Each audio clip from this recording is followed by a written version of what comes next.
Starscream, despite your treachery, I've allowed you to carry on this long because I took a certain delight in following your string of failures. But you finally become tiresome, predictable.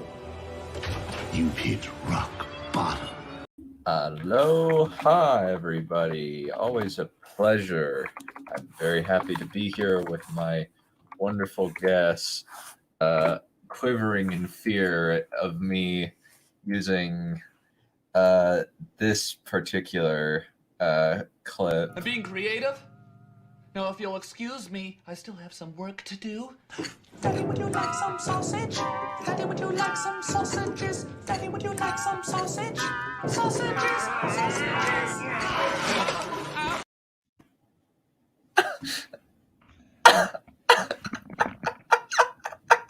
You know, you completely skipped my intro too. But yeah, straight up. Screw you. I took off my headphones and just set the volume down to 0 just for that. I forgot to say muted, but you know, whatever. Screw it. Here we are now, ladies and gentlemen. It's just a guy with a bunch of sausages. Yes, the joke is overplayed, done. That is why. I haven't used it that often though. You used it enough. Anyway, allow me to bring on Axula. Let's take a moment and breathe the so the intentions are known. See, I have pity in watching you suffer.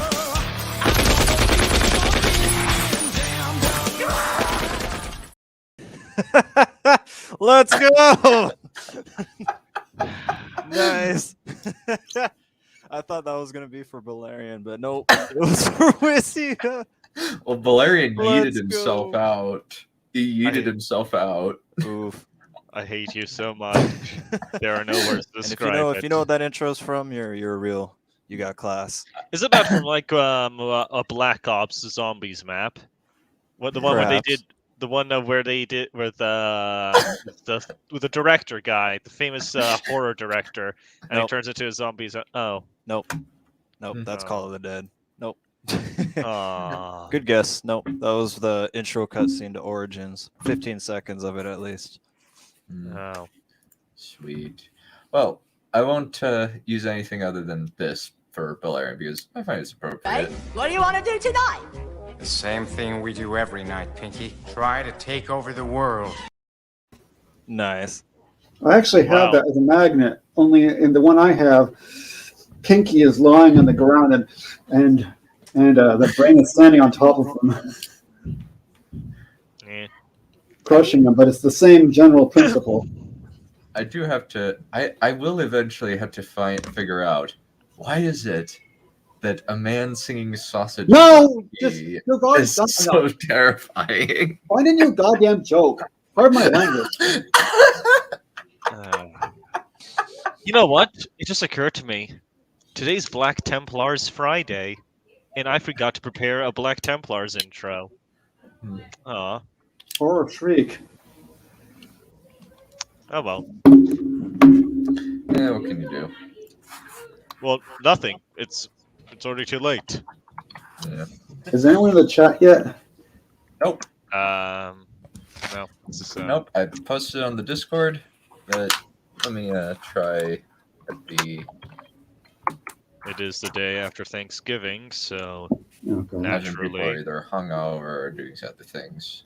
Yeah, but a lot of our people aren't even in the U.S. and don't care about Thanksgiving. Yeah, that's Well, it is true. also Black Friday, so there's that. Oh God. Ugh. Yep, I look forward to the reports of people getting trampled. It's so stupid, Eh. if you ask me. Wait a second. What do you mean people getting trampled? It's not Astro World. It's for Black Friday. Stop. Same difference. Same difference. He's not making that up either. Yeah. Yeah, unfortunately. It's like, whatever. I usually get most of my shopping done well before Thanksgiving anyway. Yeah. Yeah, I just barely got like a bunch of half off deals on a bunch of games like Dark Soils. I think like in total I saved like $150. About like I think like 7 or 8 games. Yeah, that's pretty cool. Yeah. Yeah, Nice. Age of Yeah. Empires and Age of Empires. I think like Age of Empires 3 was like an Age of Mythology. I think were like remarkably marked down. It was like $9 Well, per. hopefully I can get another 2 Crusader squads today without spending too much. But that All right. remains to be seen. Depends on where I shop today. Well, I know that I'm definitely gonna be at Walmart tonight, so I'm gonna have a chance to buy some stuff after. So, and maybe stocking the shelves will be a little bit easier tonight than it has been. Alrighty. So, I'm gonna have to put a hard and fast timer of 20 to 25 minutes per person. Since I need to be somewhere at 3. Okay. Thankfully, Understandable. that shouldn't be much of a problem. Thankfully, that shouldn't be much of an issue. Does anybody have any time constraints? 1 o'clock over here. No time constraints. Alrighty. I'm let's see. I'm going AFK around a little before 4 maybe. My time. A little before 2 your time. Okay. So, But probably wish I should go first if he has to go to the mosque afterwards. Yeah. Only alrighty. got So, 20 minutes left. alright. Yeah. Wasia. 40. Okay. So, how about Wasia, then Oxula, and then Balerion? That way, he'll have time to get his meal. That's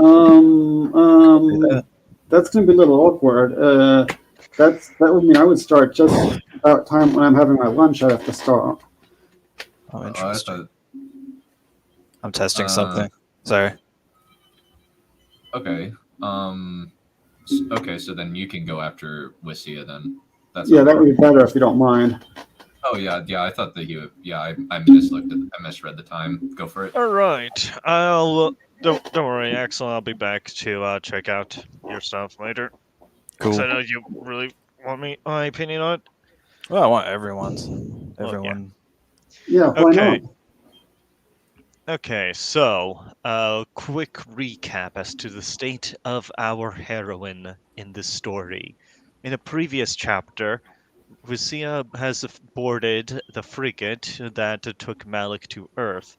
Currently, she has something of a panic attack on board as the stress of the past 24 hours begins to weigh down on her. And eventually, she is calmed down. Well, she calms down and she realizes that these people aren't so bad after all.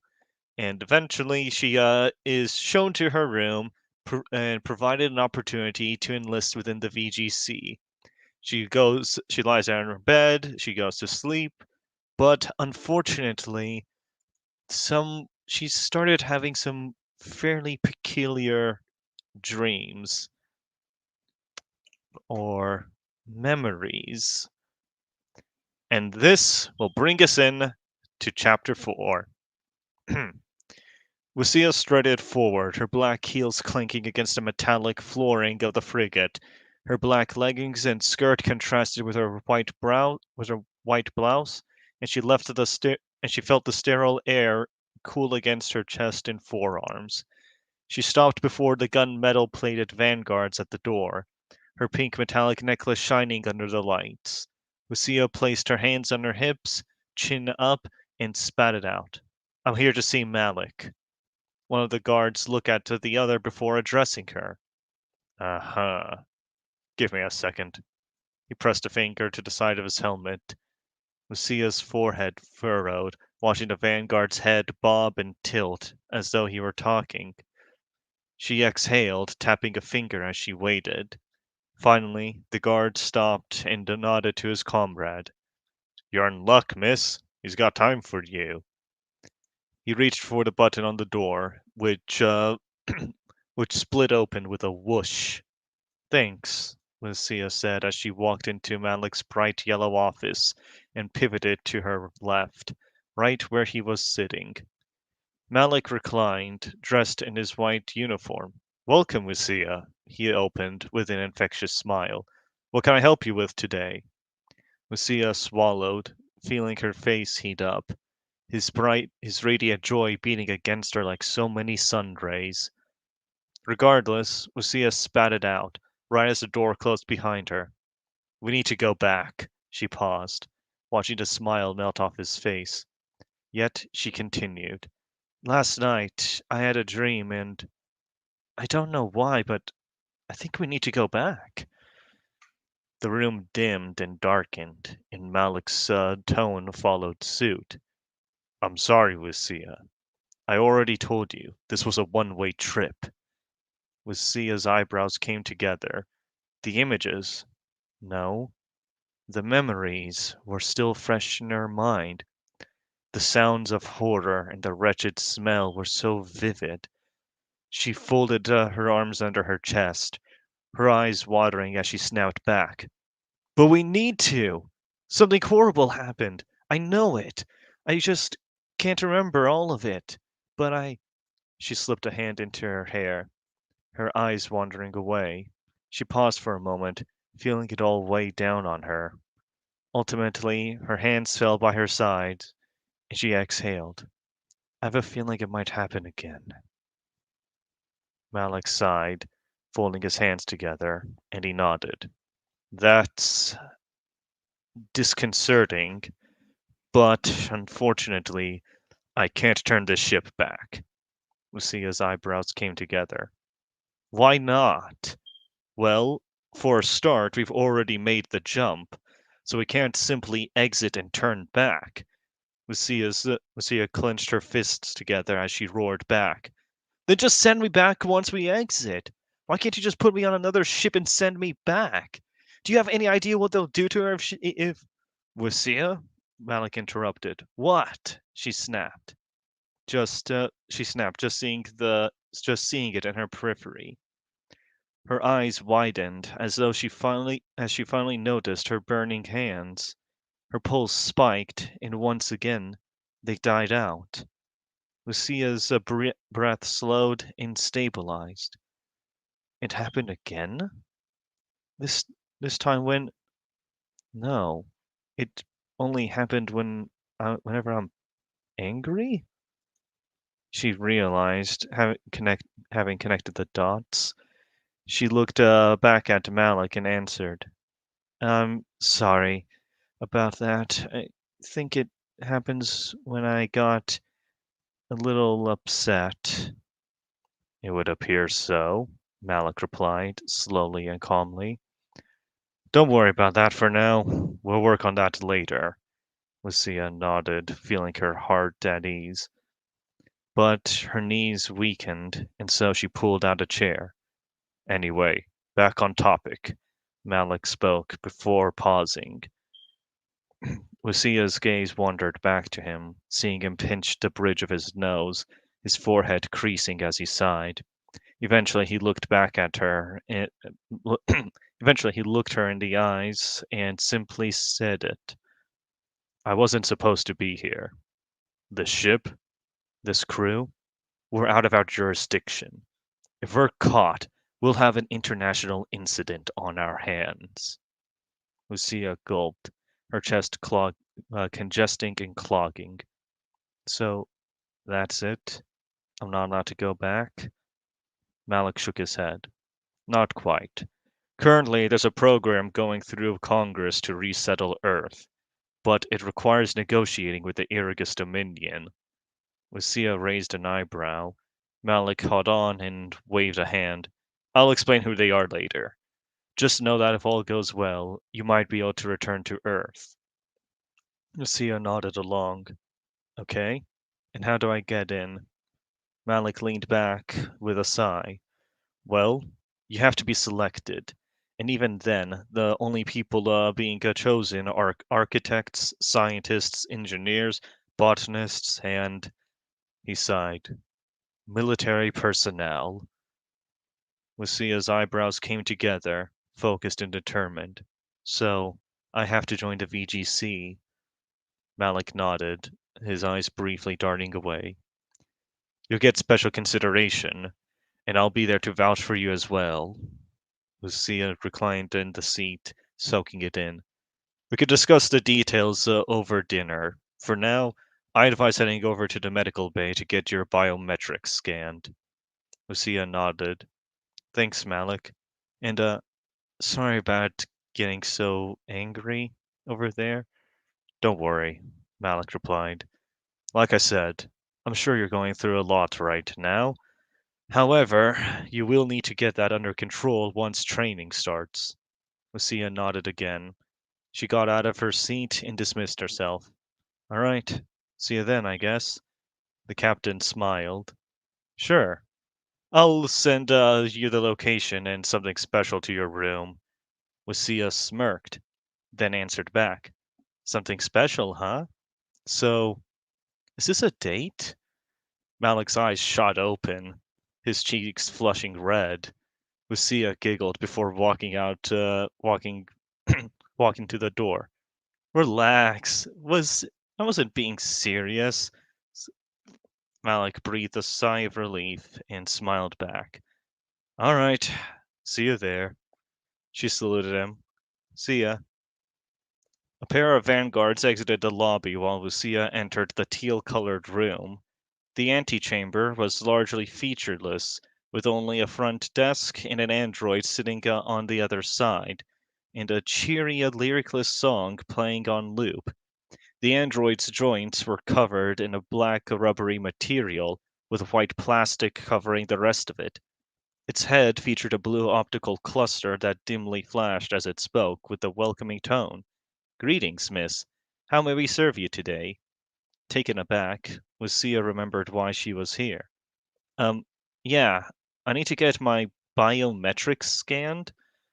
The android blinked. Scanning your biometrics is impossible. Did you mean that you wanted to have a checkup today?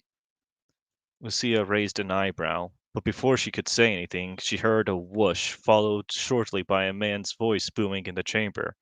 So, you're Lucia. She shook her head, pivoting to her left. She spotted a strangely familiar figure, an Anglo man with black hair and a white lab coat over a black suit.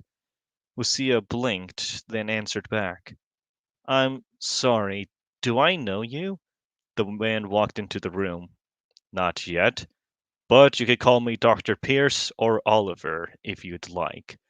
She nodded, her eyes darting to the M-pad he held in his hand.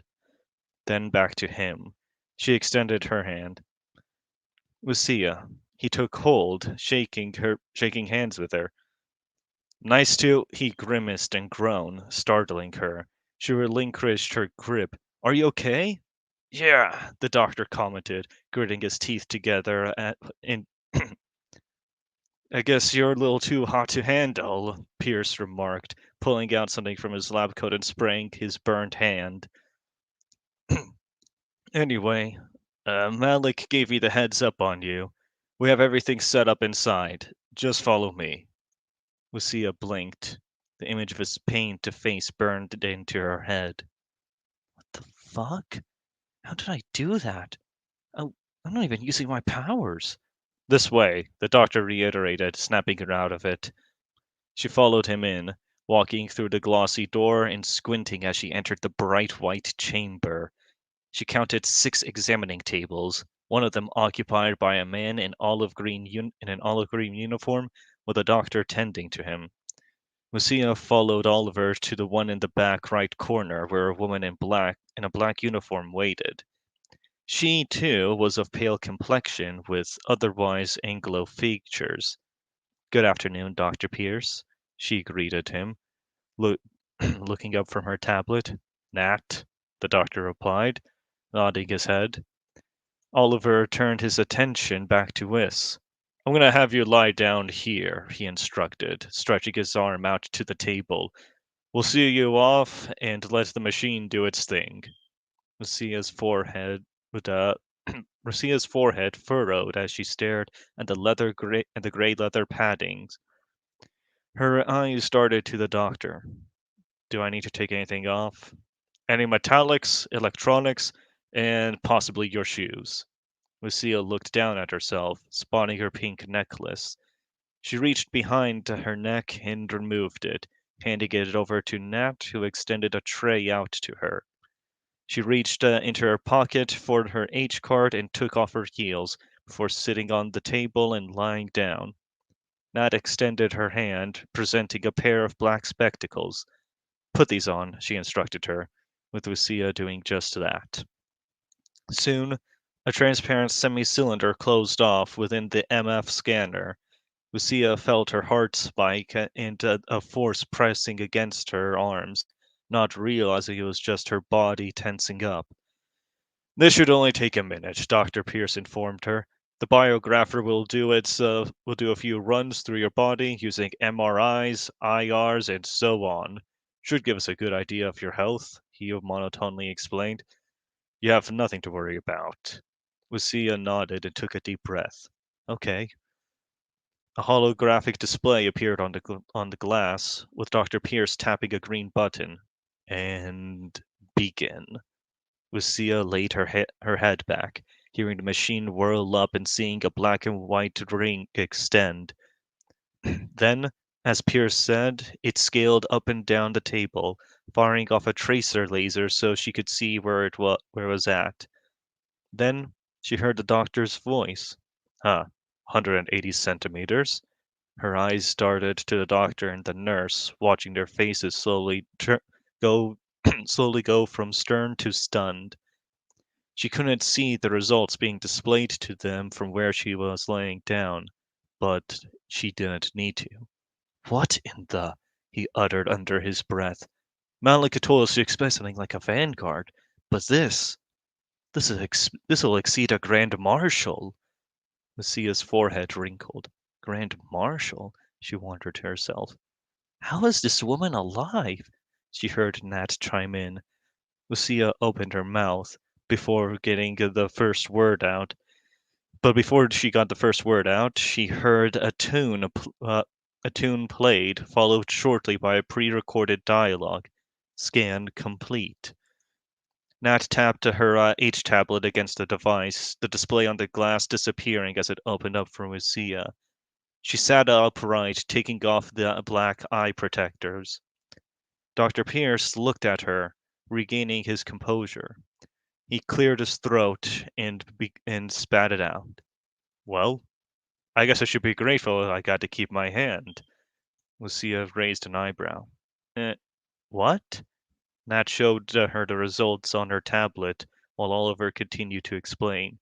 Your muscle and bone density. It's unlike anything we've ever seen. It would take a diamond drill just to break your skull. Lucia blinked, her eyebrows shooting up. What? Not just that, Nat chimed in, but your internal body temperature. It's 13 degrees below boiling point. Most viruses won't survive in your body, let alone human cells. Lucia smirked, laughing nervously. What are you trying to say, Doc? By all accounts, you shouldn't be alive. Lucia felt the air knocked out of her, the smile on her face vaporizing. She folded her hands together, pressing her lips against them. Her head lightened, even as it rested above her hands. Shouldn't be alive, the words echoed. What the hell am I? She sat there, feeling the dark clouds settle over her. Her periphery hazed, and the colors became mute. She barely heard Oliver when he spoke. Nat, come on. Let's give her some time to process this, Pierce instructed before exiting the room. Lucia watched him until she heard a quiet rattling. She looked over to her right, spotting the trays beside her, and at the corner of her eye, Nat rushing out of the chamber. Lucia curled up, slouched her shoulders, and swung a leg. I could have crushed his hand. No. I almost fucking burned him just by touching him. Lucia dwelled on it. Her eyes stared emptily at the floor, widening when new implications came to light.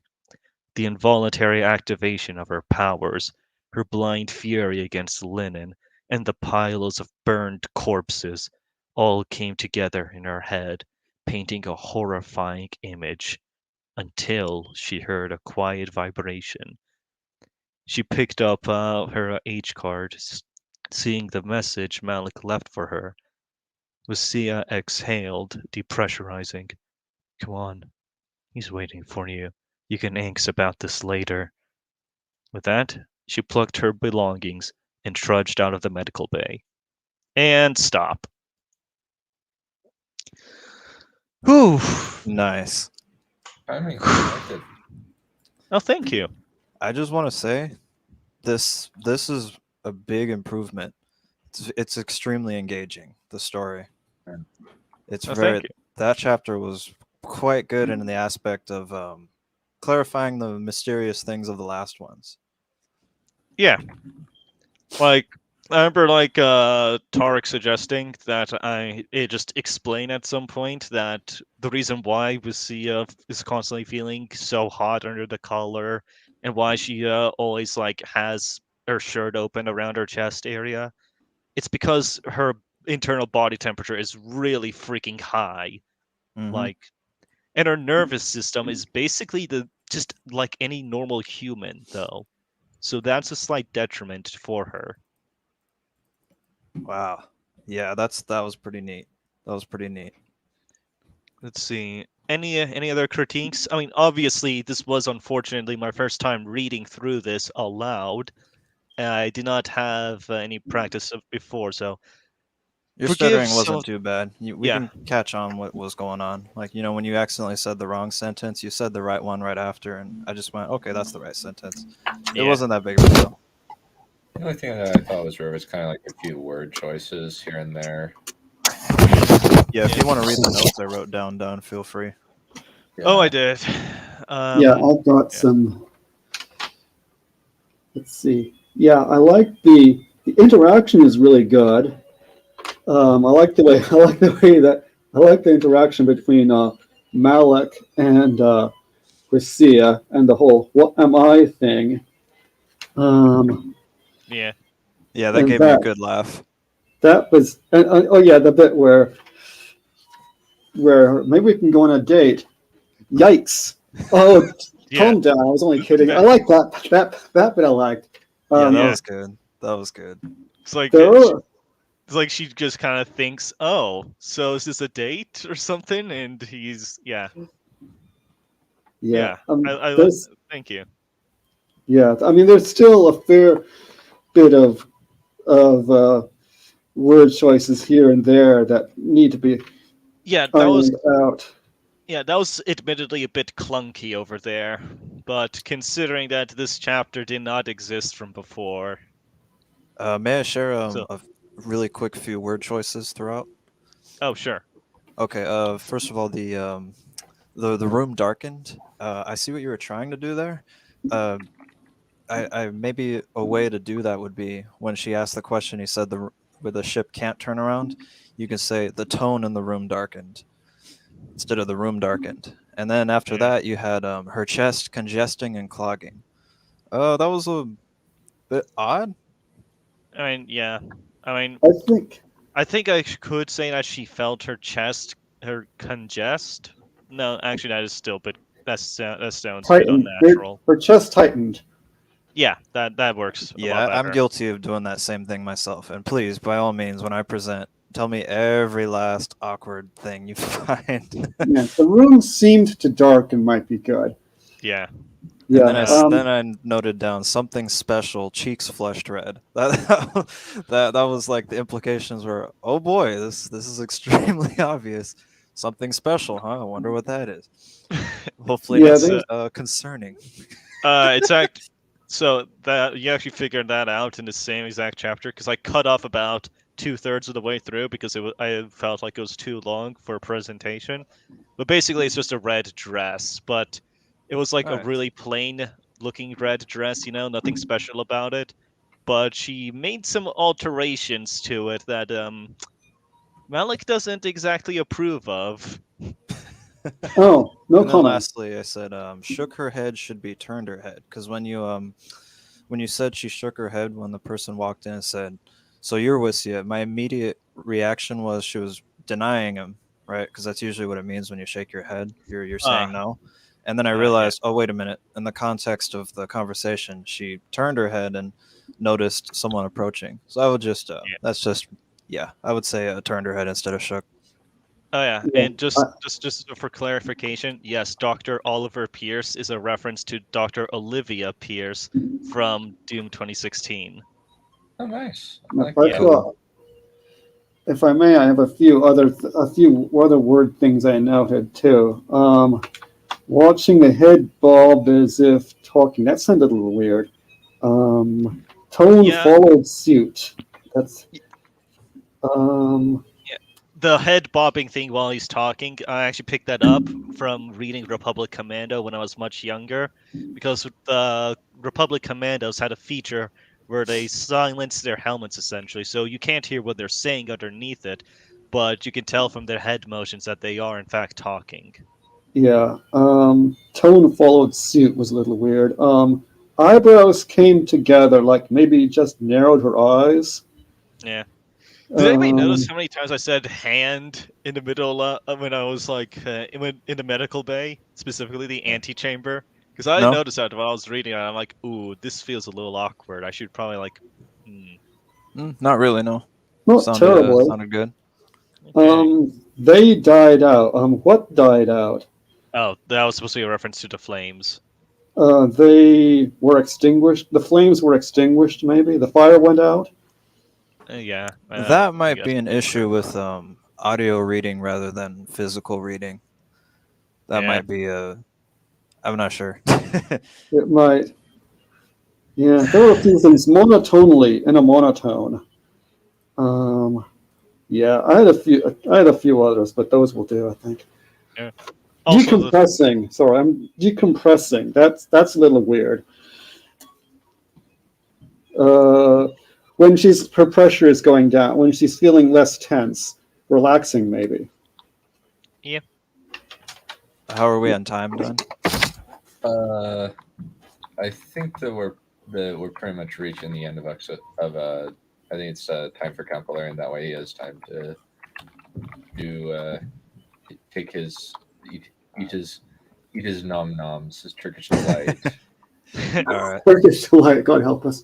Okay, I'm actually gonna go and hop off because I have a feeling because by the time Balerion is done, I'm already gonna have to have left by then, because it's 12:45, 20 minutes, so I would have to already be gone by then. So I'll be sure to watch this though. Don't worry about it. I'll give you my thoughts. Sounds good. Yep. Right. Like Makes Yeah, I'm specifically do this because, well, Axela wants me to check. I'm just doing it out of courtesy, mostly We'll for do it my for Dunn and friends. Balerion as well, Yeah. if they want it. Well, yeah, I mean, this provides good listening material anyway. Yeah. Besides, mine is brilliant. So. Yeah, it's the most brilliant out of all. Okay. Well, thank you very much for having me on again, Dunn. Thank you very much, everyone, for your feedback. It's been a pleasure, and You have a got good it. weekend. Thank you. You too, friendo. All right, bye. Have a riot. I guess I shouldn't say have a right is going to prayers. That might be a little rude. I don't think it matters. It's your catchphrase at this point. Yeah, that's basically how I say goodbye to anybody. Okay, so I'm going back to chapter 10 of my serious novel. You remember there was a bit that people thought was boring, so I tried to cut it a bit. Can you do a quick recap of what you're reading so I can be caught up? Yes, this is Lady Margaret. And what happened was the emperor was lusting after Margaret, and and her parents didn't, and she didn't want to. She wasn't interested, and she was anyway too young. Her parents tried to keep her out of it, tried to keep her away from the emperor. The emperor got annoyed and has put the parents to death. But Lady Margaret doesn't know that yet, and she's getting married for, needless to say, for political reasons. And I need to turn that radio off. Sorry. All right, cool. Thanks for doing that. Cool. I forgot it was on, but then the chap started talking and it got distracting. So this is the bit. Sorry? Kind of forgot. Yeah, I mean, it just, to me, the music is just kind of relaxing, so I don't even necessarily notice. But when they're talking, it distracts me and annoys me.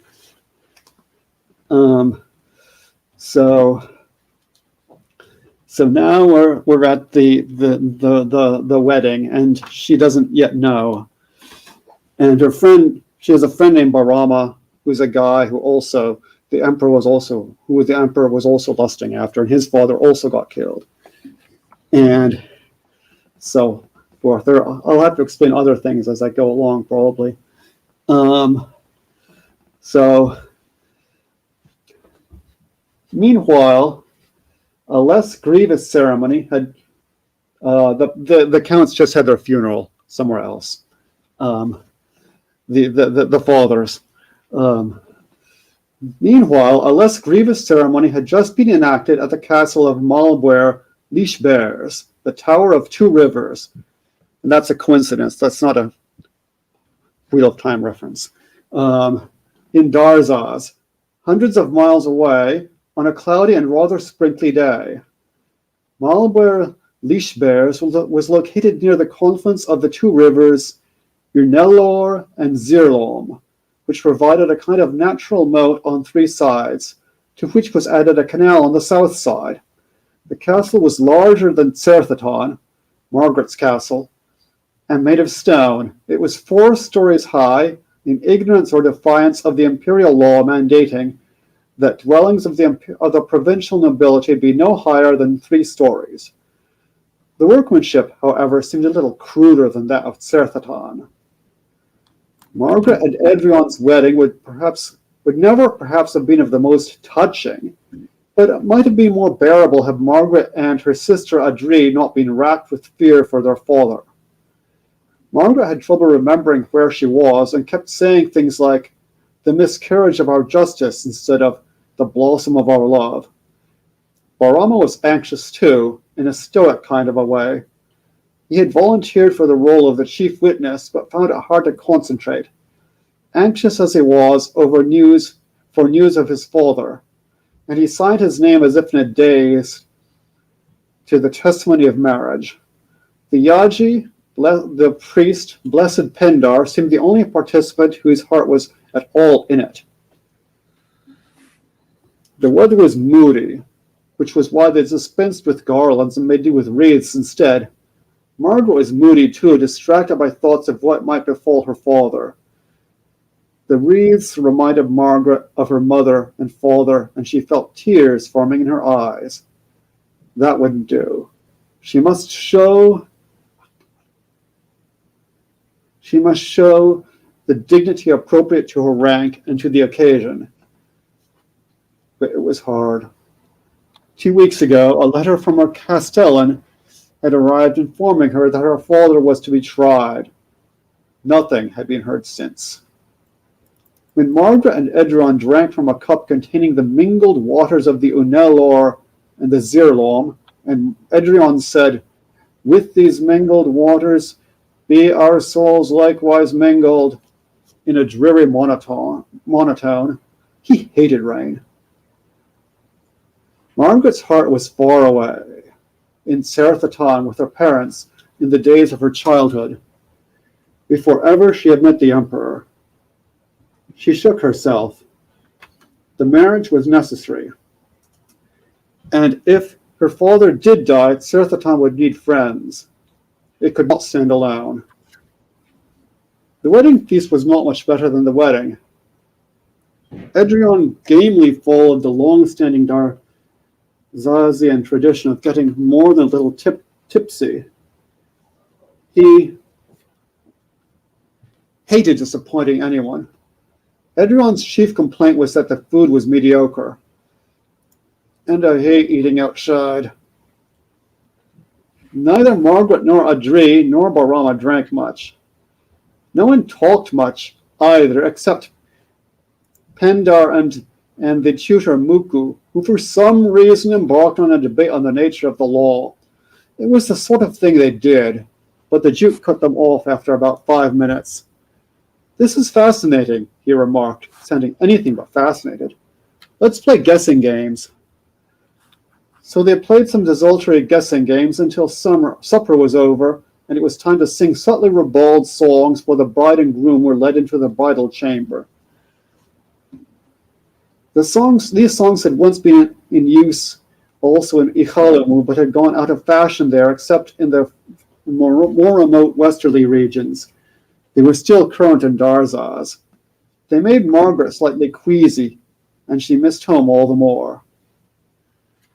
The wedding night was wont to be less than lovely for the bride, but was no worse than Margaret had anticipated. Adrian did the expected, and so did she. Margaret never said much about it afterwards, and Adrian nothing at all. Margaret's principal motive for marrying had been in any case to put a stop to the Governor Boruno's importunings. Her mind was elsewhere, and it was fortunate that she didn't have to do much. Coupling, especially with a bore like Adrian, was the last thing from her mind. Next section. Would that father could have been present at the wedding. Margaret kept her composure as best she could. She was sitting on the east lawn with Adri, her sister, her friend Barama, and her other friend Sainlain, whilst moonlight and starlight, Margaret and Barama's horses grazed nearby with the buffaloes and the pouch goats. A couple of weeks had passed since the wedding, and they were trying to distract themselves with a puppet play about Sauron and the King Sauron and the warlocks, while Margaret and Barama took a break from sword practice. Margaret was now good enough at swordplay to best Edrion in a fair fight. It was tiring work, but well worth it. Better strenuous exercise than giving way to her fears. She was filled with a deep foreboding, as no letter had arrived from either her father or Uncle Gadawala for some time. Of course, no one in Darzaz had yet got wind of the execution. The capital, Tinna, was over 1,000 miles away, by land and by sea, and Margaret and Barama had not exactly announced their departure to the world, still less to the court. Even if they had, and a messenger had left Tinna on the day of the execution, it would still have taken a few weeks for him to reach Malber Lichbers. But this did not lessen their anxiety, quite the contrary. Parrots cackled overhead as if in mockery of their fears. They had bribed Adrian to serve as puppeteer with promises of food. Adrian was mildly annoyed at being saddled with this chore and hoped dinner would be worth it. At least the weather was better than that wretched rain at the wedding, though he didn't actually remember much of the wedding day except rain. It seemed to take forever for the ceremony to be over so he could move on to the banquet. But why did it have to be outside?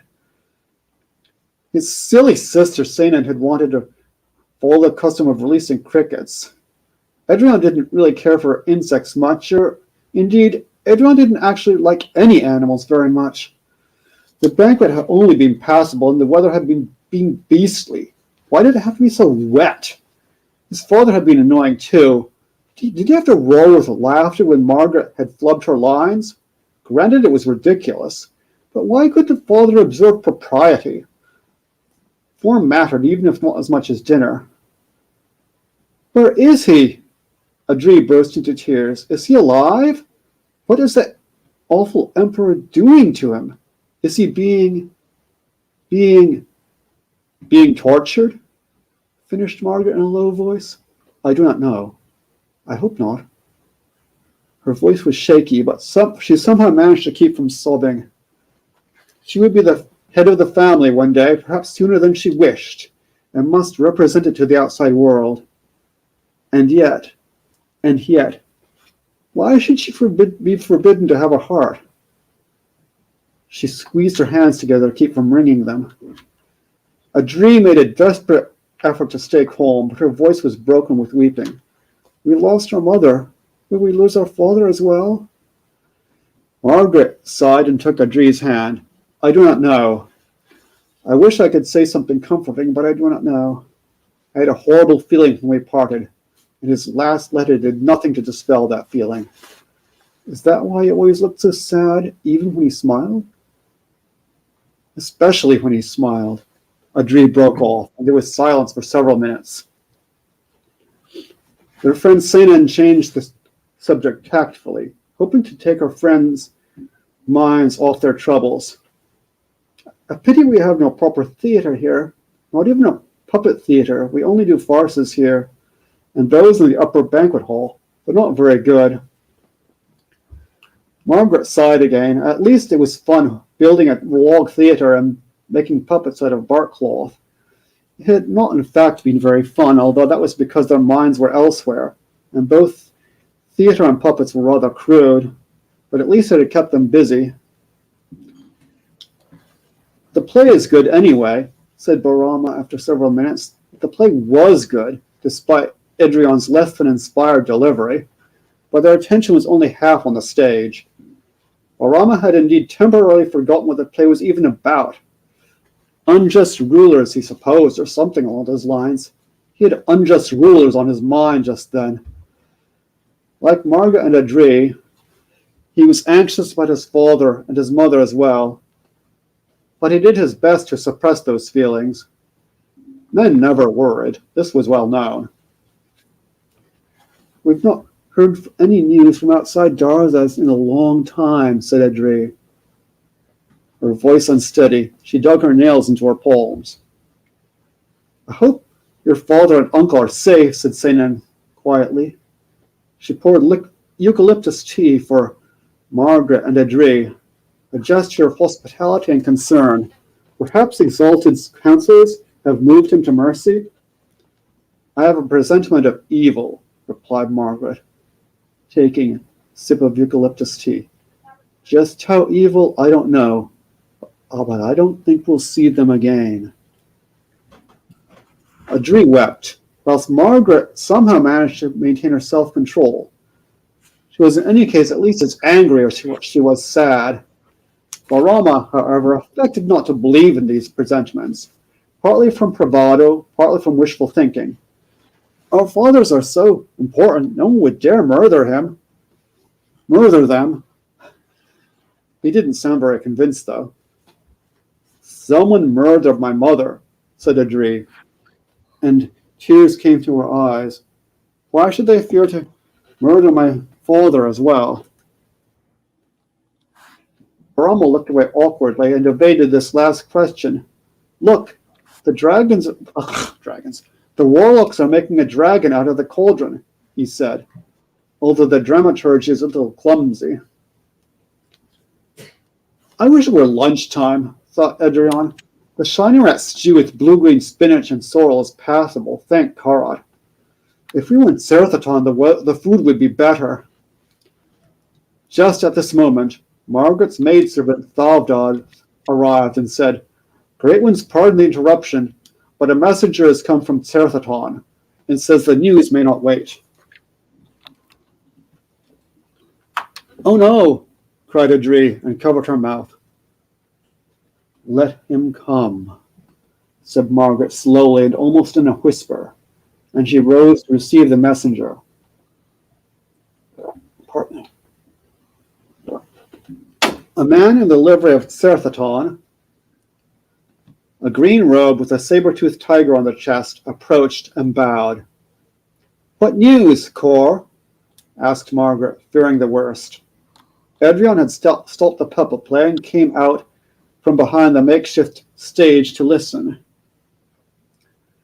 I grieve to say that Great Ones the Counts Pilamar of Tserthatan and Garawada of the Ambata were put to death for treason, replied Kor. He knelt on the ground in token of sorrow. I am sorry, my ladies in Barama, said Edrion. I feared this might happen. He too knelt. Even Edrion knew better than to say he was hungry. To tell the truth, he was mildly put out. The counts seemed pleasant enough, and Count Pilamar had kept an excellent kitchen. Why did Exalted have to rain on everyone with his executions? The others all fell silent. No one moved. However expected, the news could not fail to shock. Grief, anger, outrage, fear. All these feelings contended for mastery within them. Losing one's parents is never easy, but losing them to shame and humiliation as well as death, and all this unjustly, that was too much to bear. Barama pretended to be stone-faced in what he considered manly, but didn't do a very good job of it. Adri burst into tears and wrung her hands. Senan embraced her and looked anxiously at Margaret, who was enraged and, despite her previous forebodings, almost incredulous. Treason? She cried, pounding her fists. Treason? Our fathers, whose lineages have never knew stain of dishonor? This is one of the Emperor. Be careful, said Muku quietly, arriving at this approach. We do not know where the nobility stand. Muku had come to have a look at the puppet play to get away from the Duke and Blessed Pendar, who were not very engaging company. He had spent most of the day trying to get the Duke's permission to publish the Grand Yaji, the High Priest's decree. The Duke had been studiedly vague about whether he would actually allow Muku to publish the decree, under what conditions. Haggling with the Duke, Edrion, was tiring work. Emperor's advisor's lies, finished Barama quickly. This must be avenged, yelled Margaret. I'm getting tired of being careful. Why do we always have to be careful, no matter what they do to us, and to our people? Something must be done. Pardon me. And even though I'm not really done with this section yet, I better stop here because probably I'm running out of time. Sorry about that.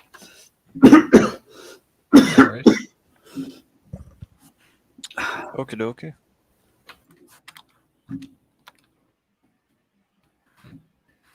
Interesting kind of the shift in styles throughout the reading that you were doing. I haven't really noticed it before. You kind of shift from Tolkien style to more of a, I guess, Brandon Sanderson, George R. R. Martin POV style. So kind of like there's a little bit of Redwall there because in kind of terms of how like you kind of shift from perspective to perspective, even in the same thing. Yeah. Is that yeah, because is that intentional or what's the I'm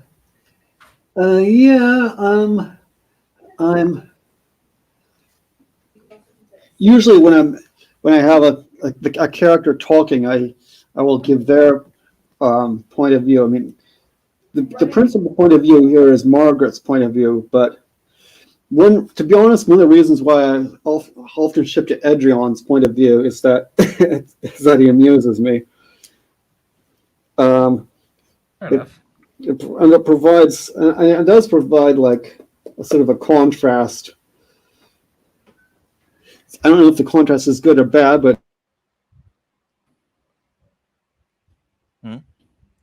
I think he had to mute himself because he had a call or something. I see that. Well, it's pretty good. I think No complaints here. yeah, Sorry? It's just that you cut off. You muted yourself. Oh, did I? I think that was an accident. Yeah, we couldn't hear what you said for the last few seconds. Okay. All I remember saying is I'm sorry, because you were saying something. Because I was saying something, and you were saying something. Wasn't sure what it was. So you think the shift in tone is Well, it is was that a just. good?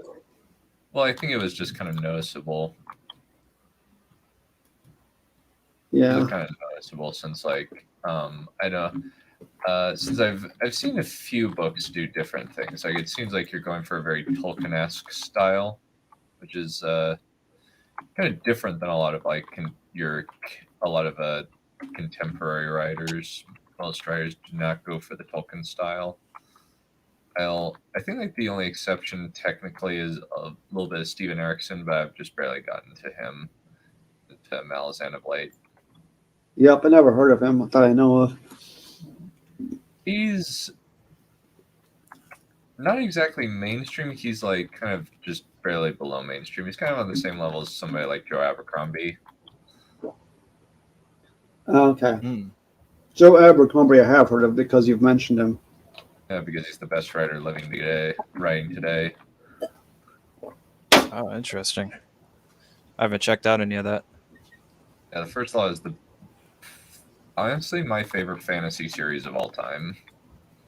It's honestly like better than Wheel of Time. It's better than Stormlight. Partially because it's finished, and at least like mostly finished, and I've seen like the whole story, and I'm just like, yeah, this is pretty much the best fantasy series I've ever read. Nice. Only So- one semi-mediocre book out of 9, which is If pretty we may, impressive. Yeah, go for it. did the bits, because I kept some bits from that wedding scene that I did that everyone thought was boring. I kept some bits from that. I wonder if it still drags a little bit. I actually felt like it was a little bit slow. Well, not like kind of too fast. Like I couldn't feel like couldn't get like the details. Like it kind of felt like we were kind of like thrown through. Yeah, because I was like, because because before, when I had all the details, even though I was explaining what she was thinking about, people were finding it dull. So I was like, you know what? I do want to keep some of the information about what it was like, but I want to not dwell and drag on it too much because I want to move on to the bit where she finds out her father is dead. So I'm wondering, I actually kind of like the fact that like you're very much in her head. I thought that was actually pretty well done. when for the wedding bit? Yeah. The wedding bit before. Yeah, like this one kind of like it felt like kind of like you were like very much speeding through a lot of the material. And it was kind of like, oh, okay, so I guess it's finished. Okay. Yeah, that's interesting. I'm not sure what kind of balance need to get some kind of balance there. I think a lot of it is kind of like very much let us be in the character's head. Like kind of like describe, like making sure to kind of like maybe not like may have a lot of like internal monologue about like what's going on. Yeah, maybe something like that. It's like usually like readers will generally enjoy internal monologue coupled with some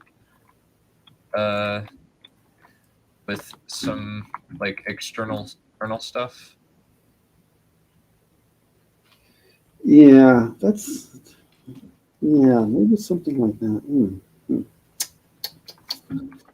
Yeah. Since like it kind of feels like there's kind of mostly like a prose description of like what's going on in this reading that you just did, and I don't know how like it wasn't necessarily as engaging. I guess like kind of an idea that you could go for is how is like Sansa's wedding to Tyrion described, because it's a similar similar-ish scene, and you can kind of see, okay, so he did this relatively well. What can I do to kind of like maybe not copy, but how do I like replicate some of the what's the things about this scene to make it engaging?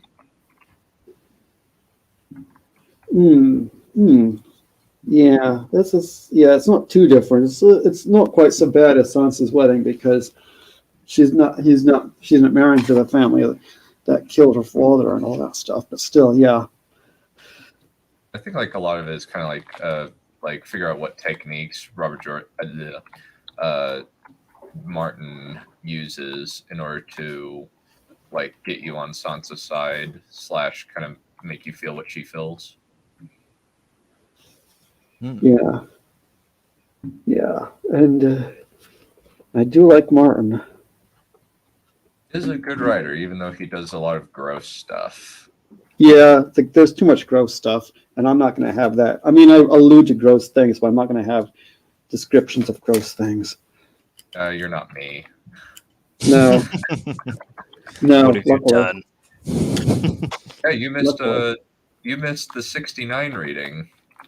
I think. Let me see. Let me look at my YouTube. Was I listening to that? Was it the one with the play? The play is the first one. Yes.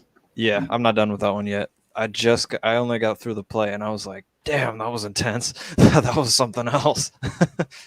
No, I have not read I have not listened to the rest yet. Hee-hee-hoo.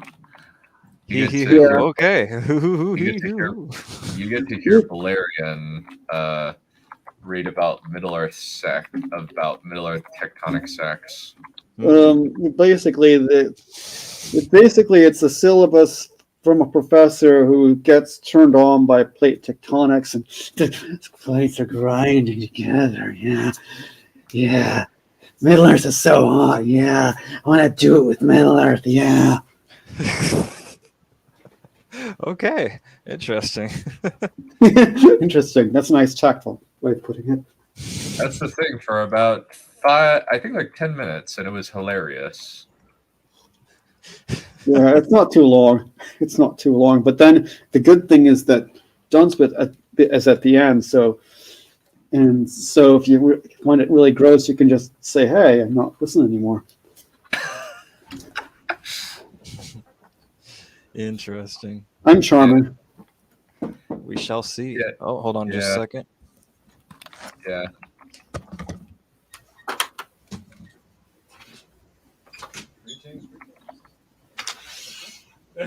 First you say thank you, and you don't even know it's poison, Kyle. What? Oh. All right. Do it the other way. It's safer. Welcome the fifth member of the podcast. Oh.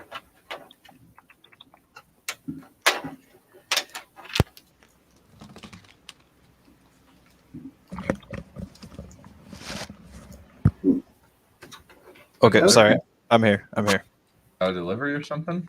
Or a friend, your least favorite brother-in-law come over to borrow money? No, my roommate made something. It's pretty cool. It's like this it's a sorbet. I'm not sure what that is. Like ice cream? Tastes right. Yeah, it's sorbet. Yeah. Yeah, I got that. That's pretty neat. Cool. Good timing.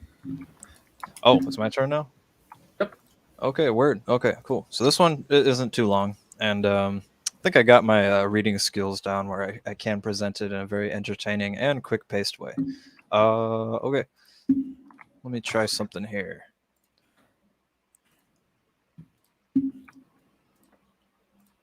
Okay, how does that look? Fine. Nice. I'm looking at the preview. Okay, good. It doesn't show my name or anything. That's good to see. I wanted to show this really quick. This is I didn't show this before in my first reading, but when I read my chapter 1, I have the parts here in this little section here. You know how like you see those books with multiple parts, and they'll have like a quote or something between the parts? For this part 1. Joe Abercrombie does it fairly frequently. Yeah, that's how I'm designing this novel. It's going to have, my goal is 7 parts, might have 6, but it's gonna have about 7 parts, and they're gonna have these titles and these notes in a journal. So I'm just gonna read this really quick. They will surely know the slain, the vestiges, all of it, everything that's going on. I must keep looking. Surely they have the answer. Surely there is hope. I will keep reading. I will free her. Notes scribbled in a journal. So I'm just going to do a quick recap for you guys. This is the Voices novel. This is that one, and we are in a world where people live their normal lives dealing with voices that talk to them, and their intentions aren't really fully known. And as you can see, my chapter names are not the normal chapter names. They look like that. So I'm just going to show this on screen for a bit. Let me stop screen there. Okay. And where were we? Oh yeah, the previous chapters, we get introduced to Nathan's family in the home. Nathan is the main character along with his best friend Dan, and they deal with the voices on a regular basis. And we learn that everyone does, the whole family, the guests of the house, and the 3 families who are coming together for the wedding. They're drinking down extra glasses of wine and stuff. And we learn about the soldiers in the city, how they can be abusive, but they're mostly there to protect the people, to keep them from becoming from giving into the voices and doing what they want people to do. And so in the previous chapter, chapter 3, Nathan was talking with his bride Alaya on the balcony, and he was struggling with the memory of the loss of his sister. And my last chapter, I do a flashback. The whole chapter is a flashback to that scene of the slain attack on their original home. So we learn that the slain are people who work with the voices, the Rukim, and the Rukim enter inside of people and they give them tattoos, and they give them abilities. They also extend their lifespans. And so we learn what they are and what they can do. We saw one that she had tattoos that glowed green, and green flames came off of her arms, and she could control them with her eyes. And then we saw one with golden tattoos, another one with yellow tattoos, and he threw electricity. So they have these abilities. And his sister dies to a grenade that's thrown into the house, and the chapter ends where the military arrives with his mother and father who weren't home during the attack, and they help Nathan. And let me show this really quick. Since the chapters kind of go into one another, it can be a little jarring, between weeks, especially if the time is longer. So, that chapter ended where a soldier was sitting next to Urim, the father, as he was standing before the older sister who died. And the soldier puts his arm on his shoulder as the father, his face falls into his hands. And I ended the chapter with a father's cries filled the smoke-filled night sky. And then now we're on to chapter 4. And this, I will continue from here. How much time do I have? 20 minutes. 20 minutes? Okay. Yeah, I can do that. Alrighty. So, Dalit 4. Death. A traumatizing experience 25-year-old Nathan still struggles with today. A trauma still replaying in cruel and relentless repetition within his mind. Mother found me unconscious, somehow not hit by the rest of the house. Nathan swallows and looks down. He concludes the retelling of the details and the scars. But Dinah, she saved me. Nathan takes a long pause as he and Alaya both stare ahead in silence. The wind the wind blows quietly around them as birds flutter above. The birds fly gently to the walls in the distance. Hold on, I typed fly with a U, flew. The birds fly gently to the walls in the distance, and then rise, far above the towers beneath them. They fly beyond, to places far away, distant and green. My parents never forgave themselves for trading in the city that day, for not being with me and Dinah when the slain attacked. Nathan lets out a deep sigh.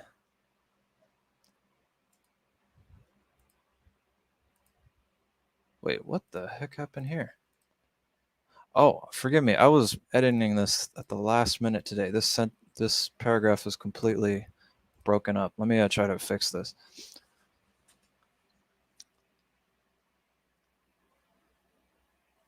Okay, I don't know why that sentence is there. I'm gonna okay. My parents never forgave themselves for trading in the city that day, for not being there with me and Dino when the slain attacked. Nathan lets out a deep sigh. I I learned that day that Slain would even kill children. Children! Just to feed their inner Rukim. The things the voices convince them to do. His hand squeezes tight and shakes. He utters the next word with words with trembling. He utters the next word with trembling rage. Monsters! Tears drip rapidly onto the sandy ground. Intrigued, invisible eyes watch and listen. Tongues linger around the air. The voices, waiting, watching. Alaya gently places her hand on Nathan's cheek. He turns towards her, eyes heavy. At a loss for words, Alaya's eyes flood quickly with tears. She falls into her groom and clutches her arms around him tight. I'm so sorry, my love. I'm so sorry. Nathan's own eyes break apart like dams. He lets go and he releases the rage and the grief. He falls apart into his lover's arms. He lets out the he lets out the sobs. The Rukim shuffle around and shift. Within that breeze of not so much a natural breeze, one of them Nathan swears he hears it snicker. Alaya holds Nathan tight, grateful. With her head leaning on his heart, she whispers to him through tears streaking down her cheeks. I love you, Nathan. Nothing will ever change that. Dinah loved you too. So much. I wish she could have made it. Nathan holds her tightly as more raindrops fall from his own face. I do too, Ali. They both hold each other and cry. Alaya was there too, a young girl just like him. Nathan remembers the rest. The military escorts, the evacuation. The Farland military arrived back then and saved every human that they could, while every site of a tattoo was immediately ordered to be shot. Grammar's terrible. Ordered to be shot to kill. Slain, humans who willingly fill themselves with Rukim for power and longer life, executed a coordinated attack. A nearby tribe, led by a ruthless head. Their purpose was to sacrifice souls to increase their own lifespans by murdering the lives of others, of humankind. In that neighborhood of that large lake city of the Heartland, many families perished. However, many also survived. Nathan, Dan, and Elias' families were of the many who miraculously survived, however, at each of their own costs. They will finish what they started. We will watch them finish the job. We will watch them come for you. We will finish you. A hissing, a spite. Nathan swallows. We will kill you. We will kill you. I will watch you die. We will feast on your deaths. There it is. There's the Rukim Nathan knows. The real Rukim. The voices, his brother and neighbors, do not. Aggressive, hateful, violent. They try many tactics. They manipulate and negotiate in hopes to make a vessel into a slain, a body for themselves to enter inside of. They plead and befriend in hopes to win some to their side. They bargain, instigate, guilt, shame, aggravate, threaten. Nathan knows it.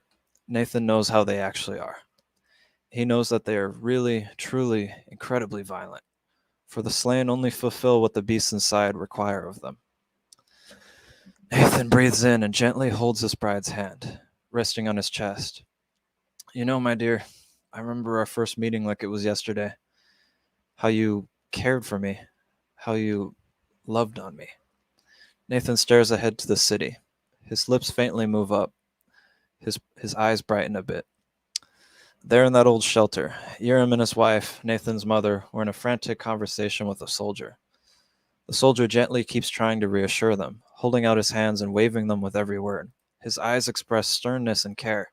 Urim desperately begs the man for answers, for help. The man advises him of the desert forts, of places of refuge. A young Nathan watches his parents above him dizzyingly. He looks down and walks away. This is too stressful.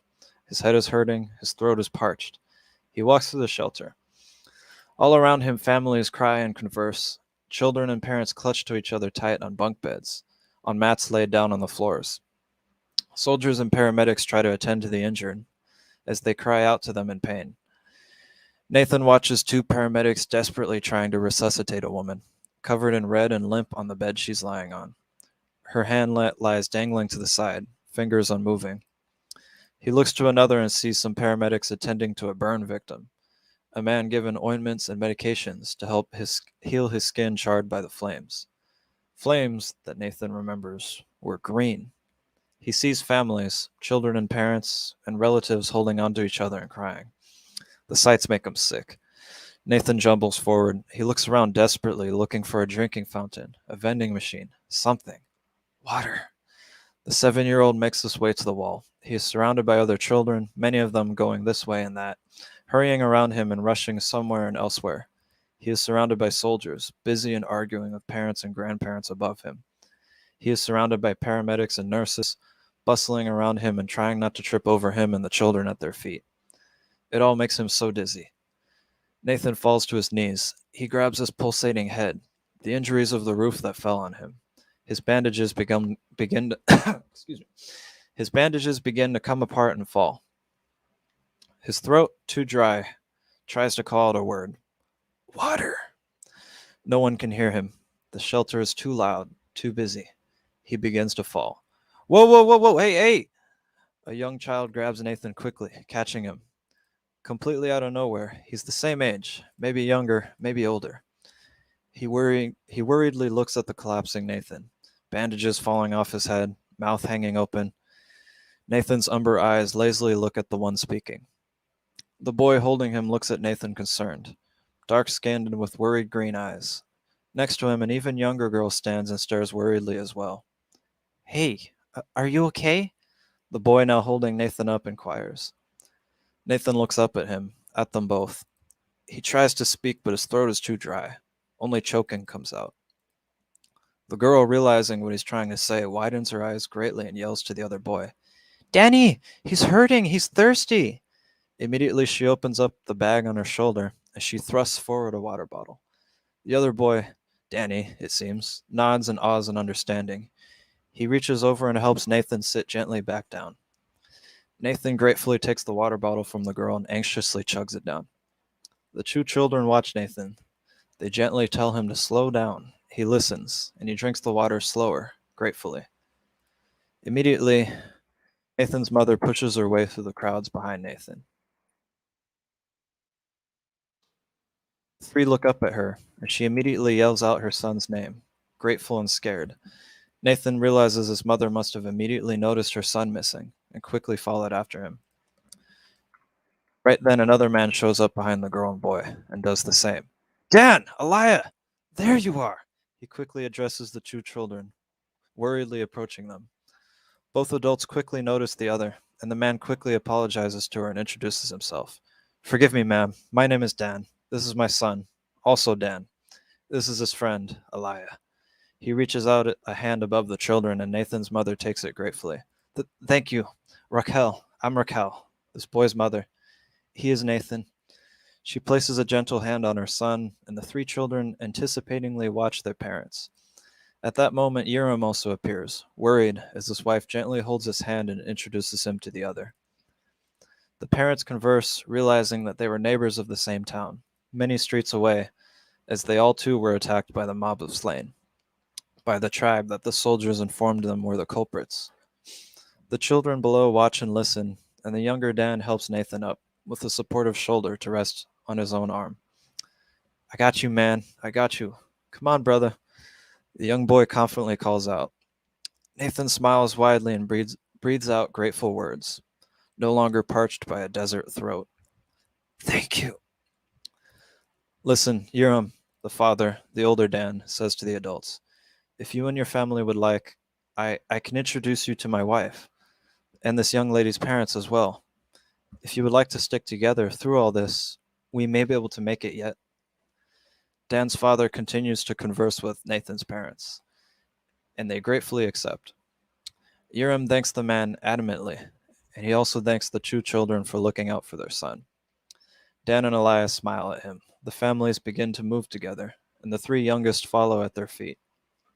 Hey, the young girl's voice, Alaya softly calls out to Nathan. What's your name? He looks over, struggling as the bandages over his head are beginning to fall off and into his arms. He tries to catch them. Nathan. Her eyes grow big and she quickly reaches into her bag. Without hesitation, the young girl pulls out a roll of medical tape.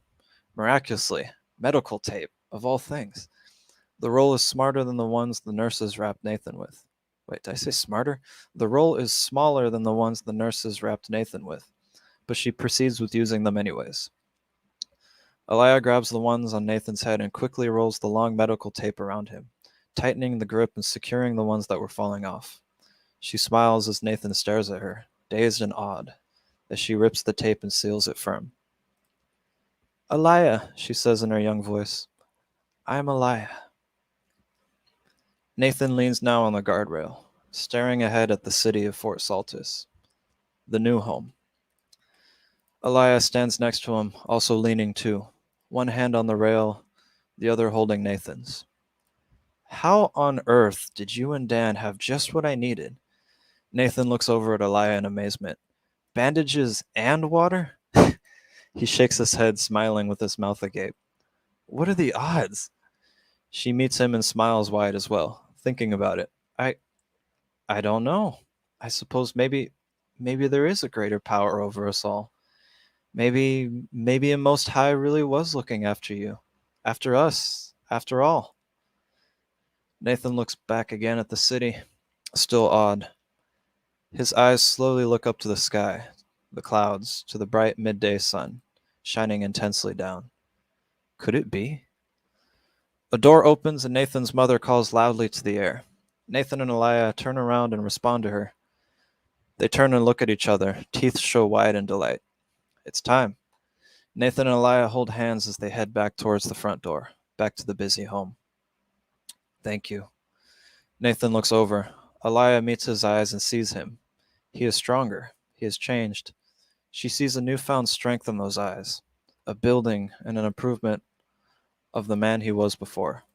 She sees the progress of a true husband, of a man healing. Thank you. Alaya smiles deeply and clutches his hand even tighter. Anytime. Behind the house, all three families set up booths. Lights, tables, chairs, walkways, flowers, utensils, candles. In the midst of a militarized city, three families join in one home to prepare for a marriage. Laughter and shouts fill the air as the guests and the tenants and the servants alike cheer, some with perhaps too much wine. It's in these moments, in happiness and celebration, that the three families are unaware that this day will suddenly be their last. It's in these moments, in the middle of this sunlit day, that three soldiers along the western wall are quietly killed. The voices choose to remain silent. That concludes that chapter.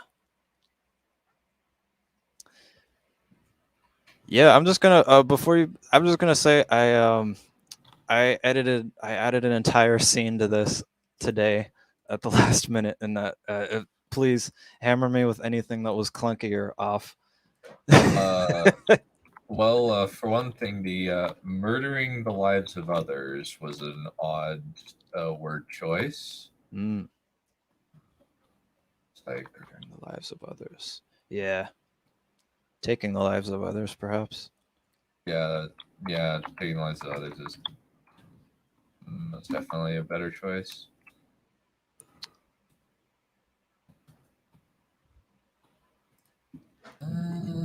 Yeah, what'd you guys think of the series of events, of grammar, of dialogue? I think my presentation was okay. There's a few times I started pretty bad. That might have broke the immersion, but I actually kind of don't really rate presentation very out of everything. Mostly just kind of like try to do the content more than anything else. Yeah, I'm realizing as I'm reading some of the dialogue, especially from Alaya and more feminine characters, I can't replicate how they sound in my head with my own voice. It's not going to happen. And I'm realizing this might come across odd to the people listening right now. I imagine so. That's Like, okay. well, like, I can't read feminine dialogue for crap.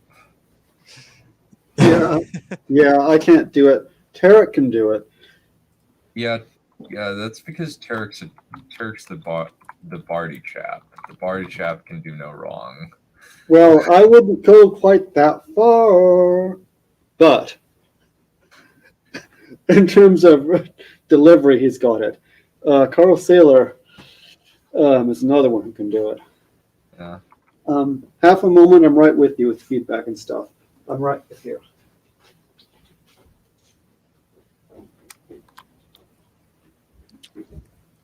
Well, anything else?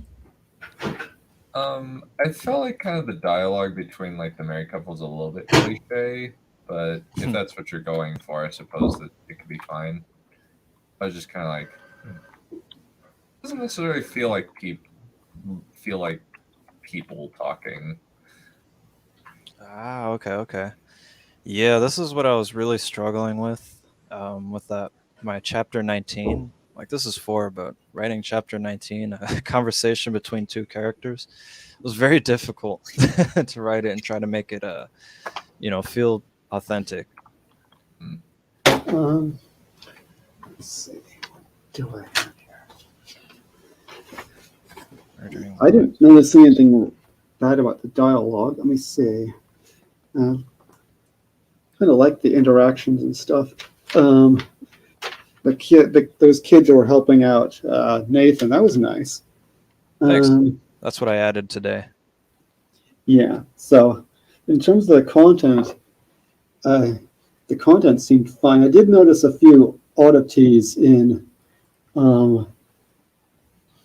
what's the word I'm looking for? A few oddities in wording here or there.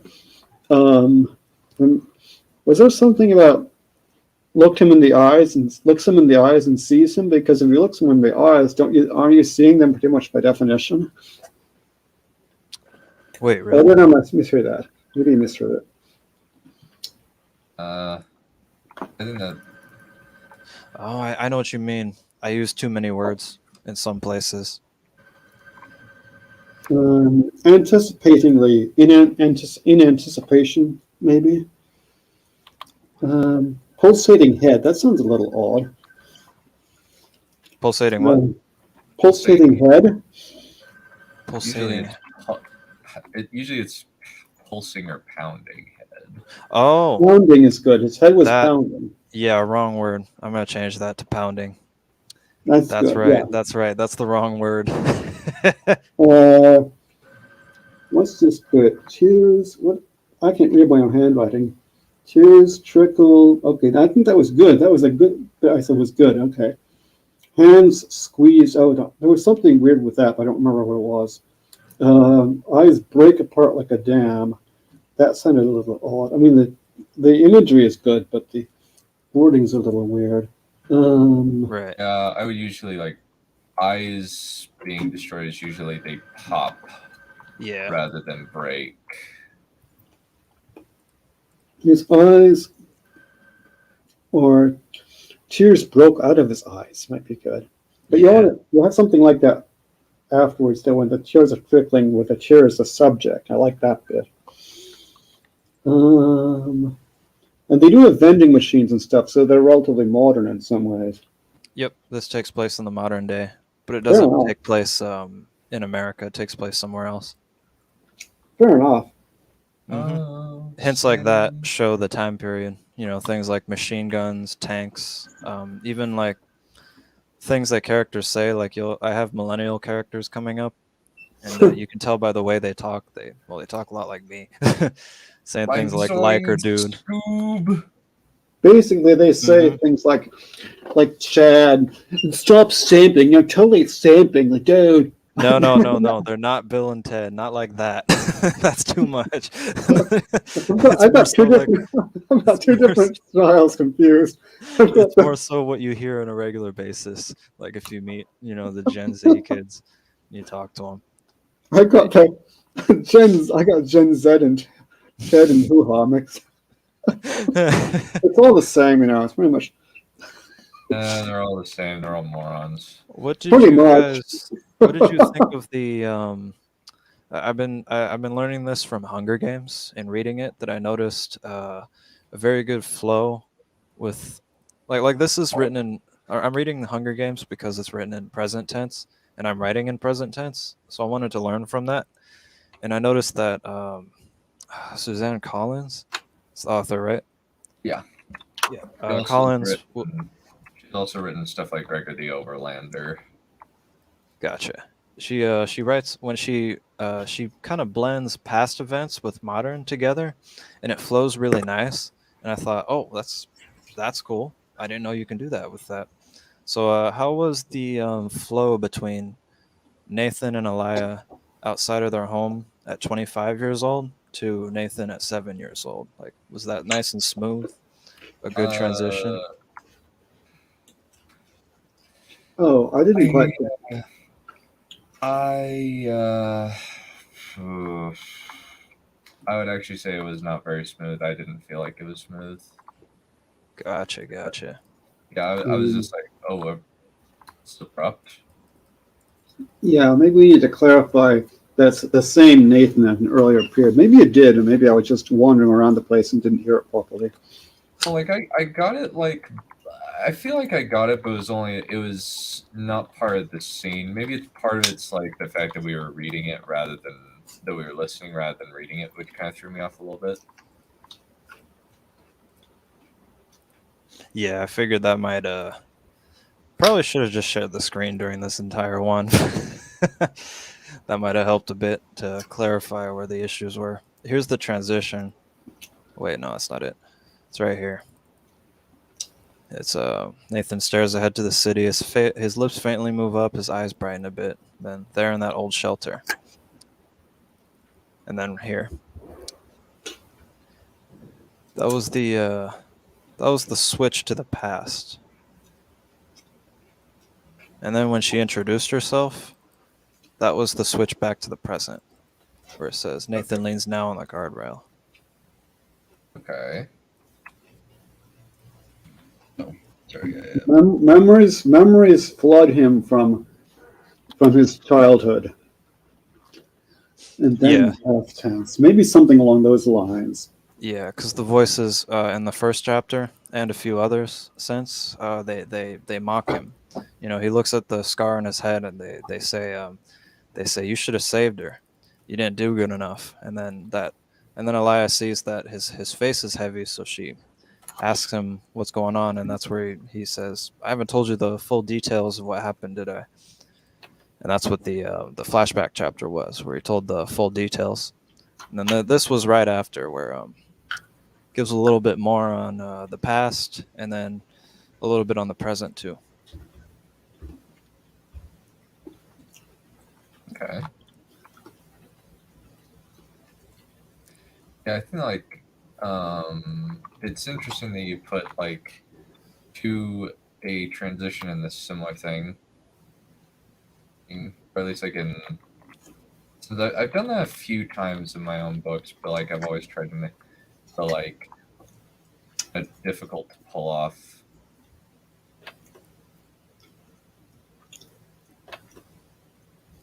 All right. Yeah. But usually, like it helps to kind of telegraph a little bit more.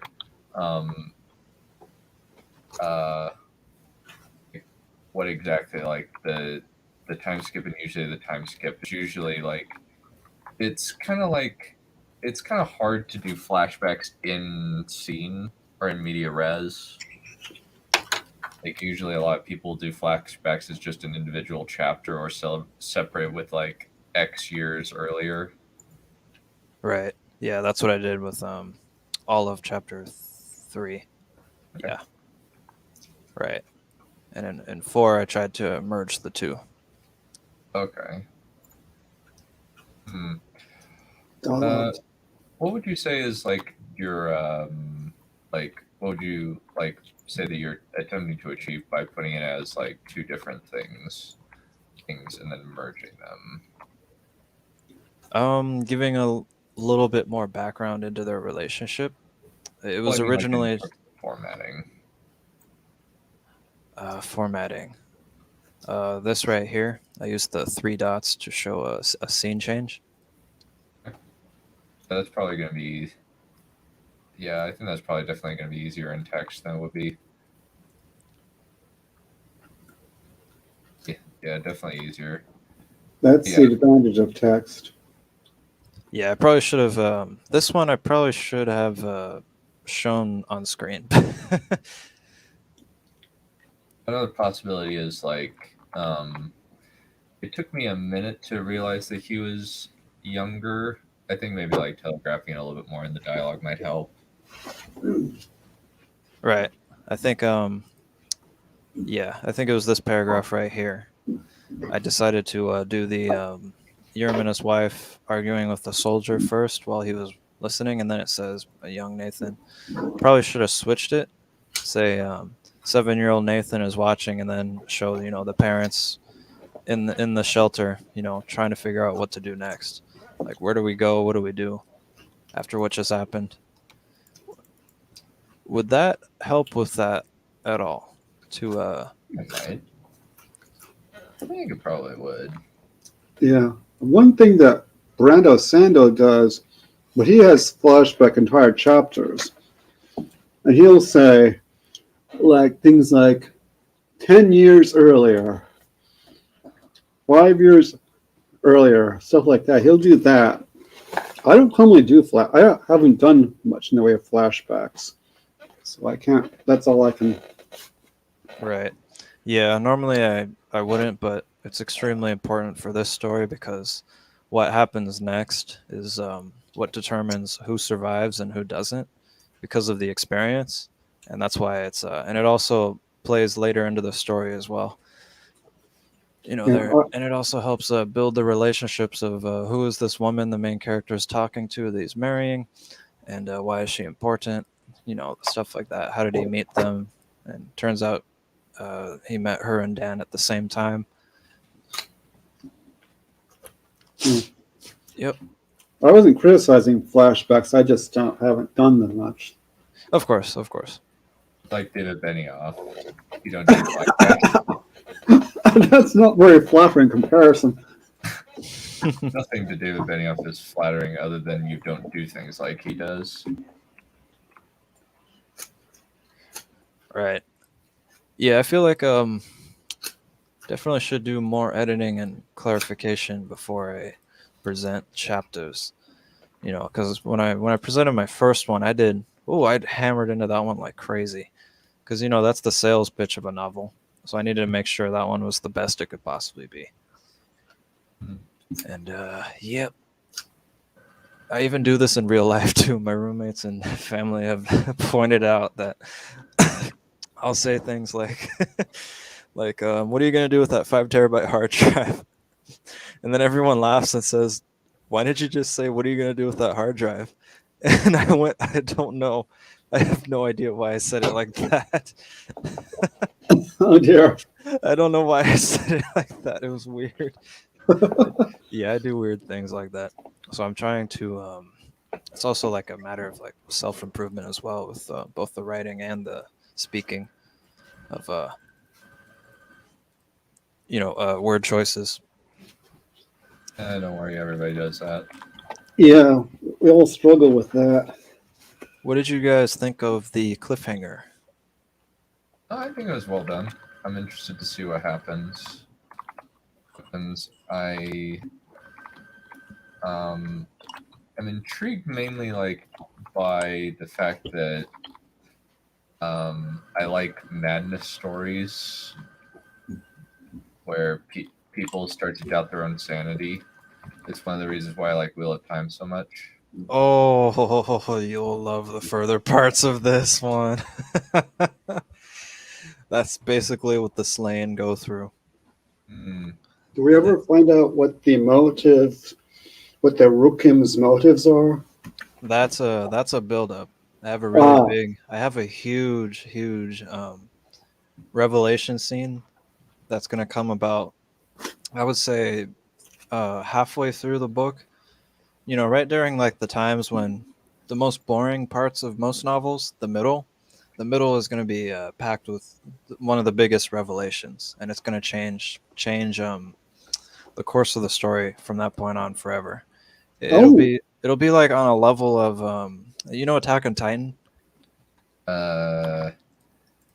We are not really Balerion is famously anti-weeb. Well, I'm non-weeb anyway. Let me think. What would it compare to? I guess. Like a huge revelation, like something like Soylent Green is people. I can think of examples from Stormlight Archive, but they're kind of spoilerish. Yeah, there's a reason why they do what they do, and why there's a whole lot to it, and I'm trying to hint at it, and I think I'm trying not to hint too much, like give it away. But yeah. I think let me know in the next chapter, especially when what you think of the voices and the Rukim. And about halfway through, it's gonna have it would be like the equivalent of Maze Runner, right? Where the revelation of why they're in a maze. Okay. It would be kind of like that. It's like a really huge revelation that changes everything. And I'm saving it for a specific spot that I think is perfect. Yeah, good. Yep, I'm just definitely noticing that, as I'm reading, I definitely improv'd on a few parts where I was like, in my head that works, but now that I'm reading it out loud, that doesn't work. So I'm still trying to figure out the word choices, get the word choices right, and not over-explain things. Like, what are you going to do with that 5 terabyte hard drive?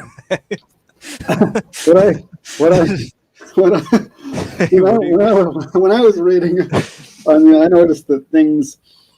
I kept thinking, oh, there's an awful lot of exposition here. Oh dear. Some exposition is good though, so. Oh, yeah. That's what we're here for. We're trying to get better. That's why I'm here. Well, I'm already perfect, so I don't have to get better. Oh, okay. Then I need you to leave.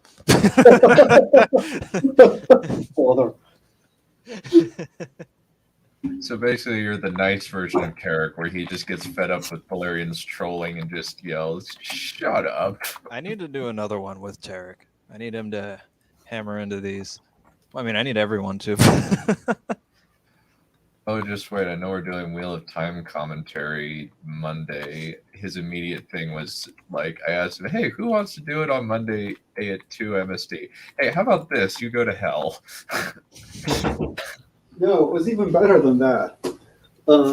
You asked, give me an idea of when you'd like to do it, and he says, go to hell, that's when. Well, at least like episode 4 is kind of okay. Kind of. I just barely had his commentary with Wisp, and he was pissed. There were some good things in episodes 1 and 2. It wasn't all bad. No, it's mainly just like he's a purist. Well, she's a purist, like majorly purist, and it's very different in a lot of ways. Can you let me know which dialogue portions you felt were cliche between the couple? I think it's kind of just like they're talking about how much they love each other, I guess. Ah, right. Well, it's really hard to do dialogue between lovers or wives and husbands and stuff anyway. I thought that bit sounded okay. I mean, honestly, even Brenda's... Sorry. No, sorry. I'm laughing because that is why every author ever always has it be the build-up, but no one ever does after or during the marriage. You know what I mean? Like everything is always the build-up or meeting the girl or meeting the guy. And I'm realizing, I see. I'm trying to do it different for my own story, and I see where the struggle is now. Yeah, Brando Sando, even Brando Sando, honestly, Odlin and Shalon are sometimes really cringy. It's like, man. Right. It's like, I think I'm gonna get a sugar overdose. I'm diabetic, so I don't need that.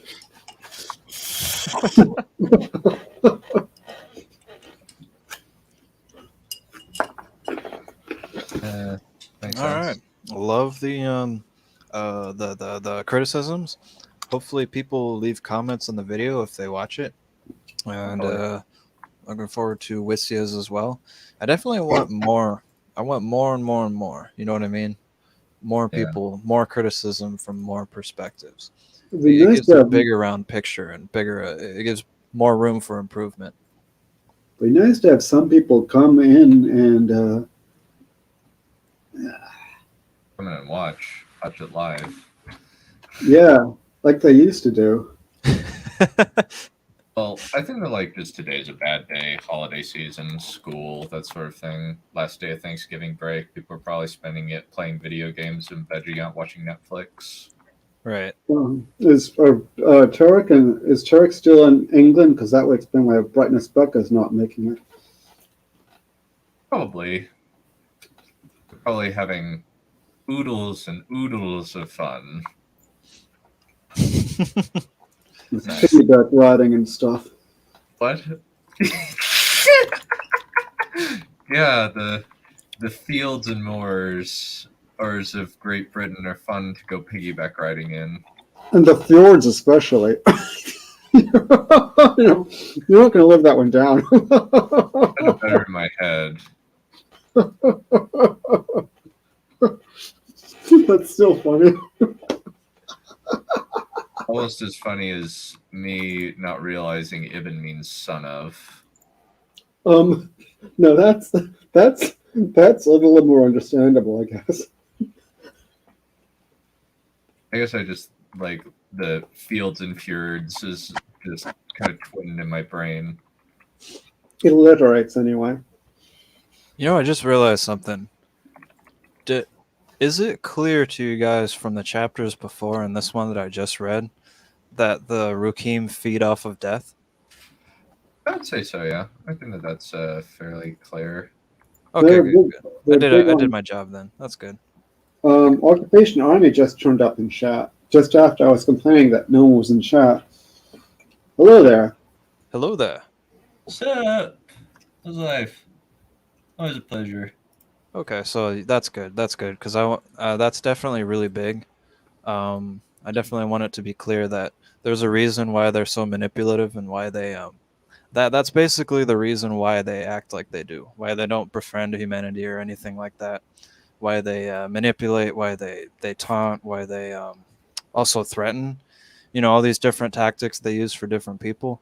Because in the end, death feeds them. Human deaths feed them somehow. And we'll learn why later. Remind me not to be in the world where these beings exist. Right? That's why the characters live in the fort, where the soldiers always check them for tattoos and look into their eyes, because they're like, we ain't tolerating that here. Yeah, desperate measures and all that. Mm-hmm.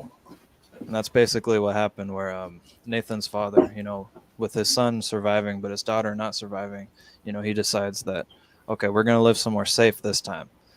And then the chapter ends where 3 guards on the wall were killed. So what does that mean? I kind of like it when there's a POV of something like that happening. Or like you kind of like in the head of the guard as he's about to be killed. Right. That's the next one.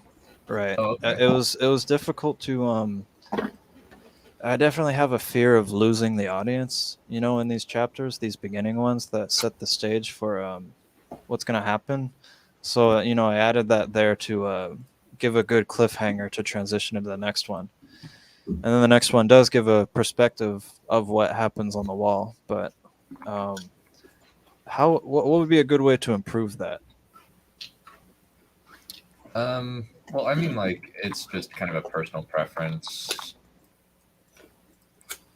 I mean, like, kind of the thing that I think of is just kind of when somebody, like, if it were me doing it, and this is like up to you. It's not like It's not like a deal breaker or anything. It's just that I like having the POV of the guy that is about to die, rather than just kind of like saying that he died. It's kind of the show don't tell rule.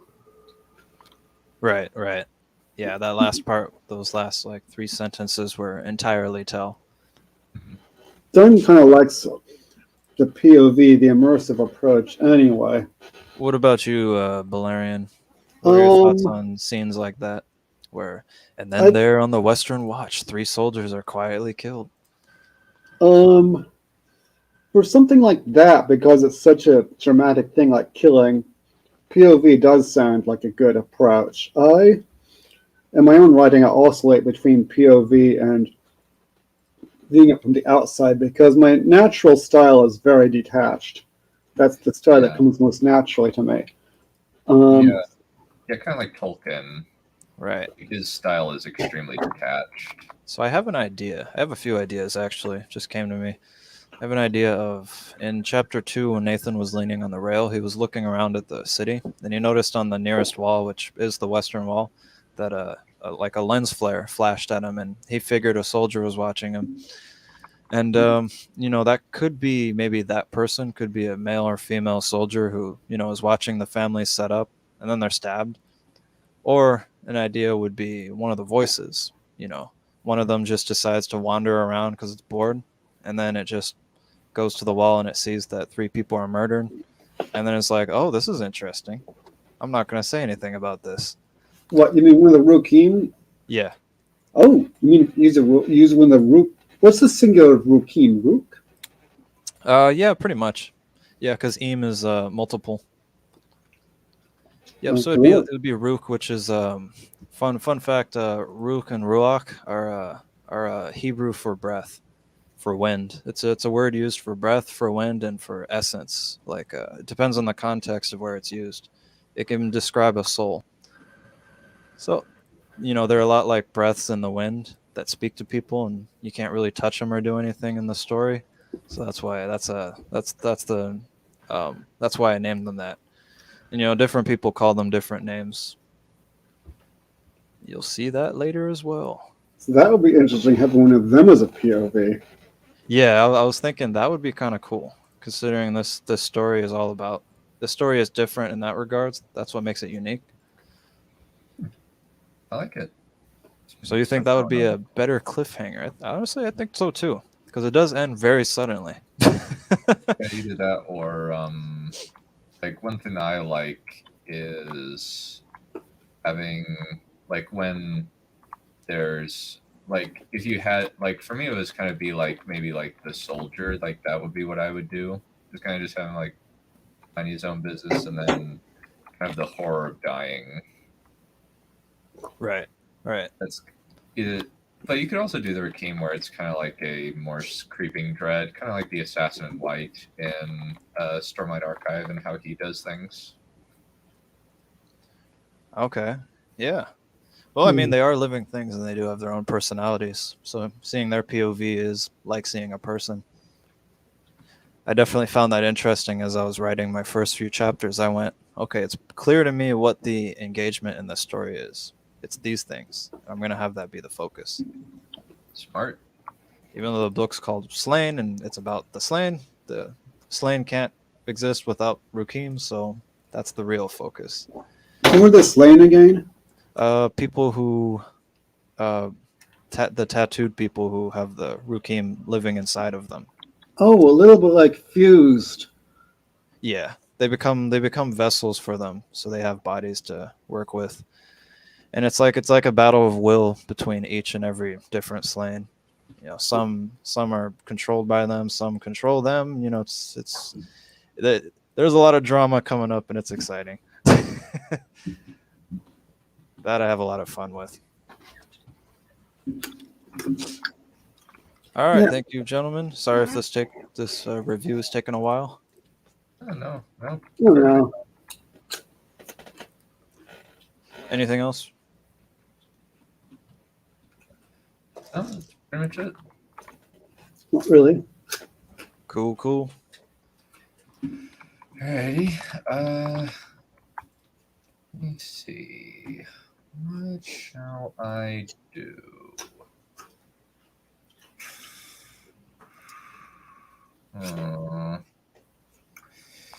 Thinking of something I haven't done yet. Nice.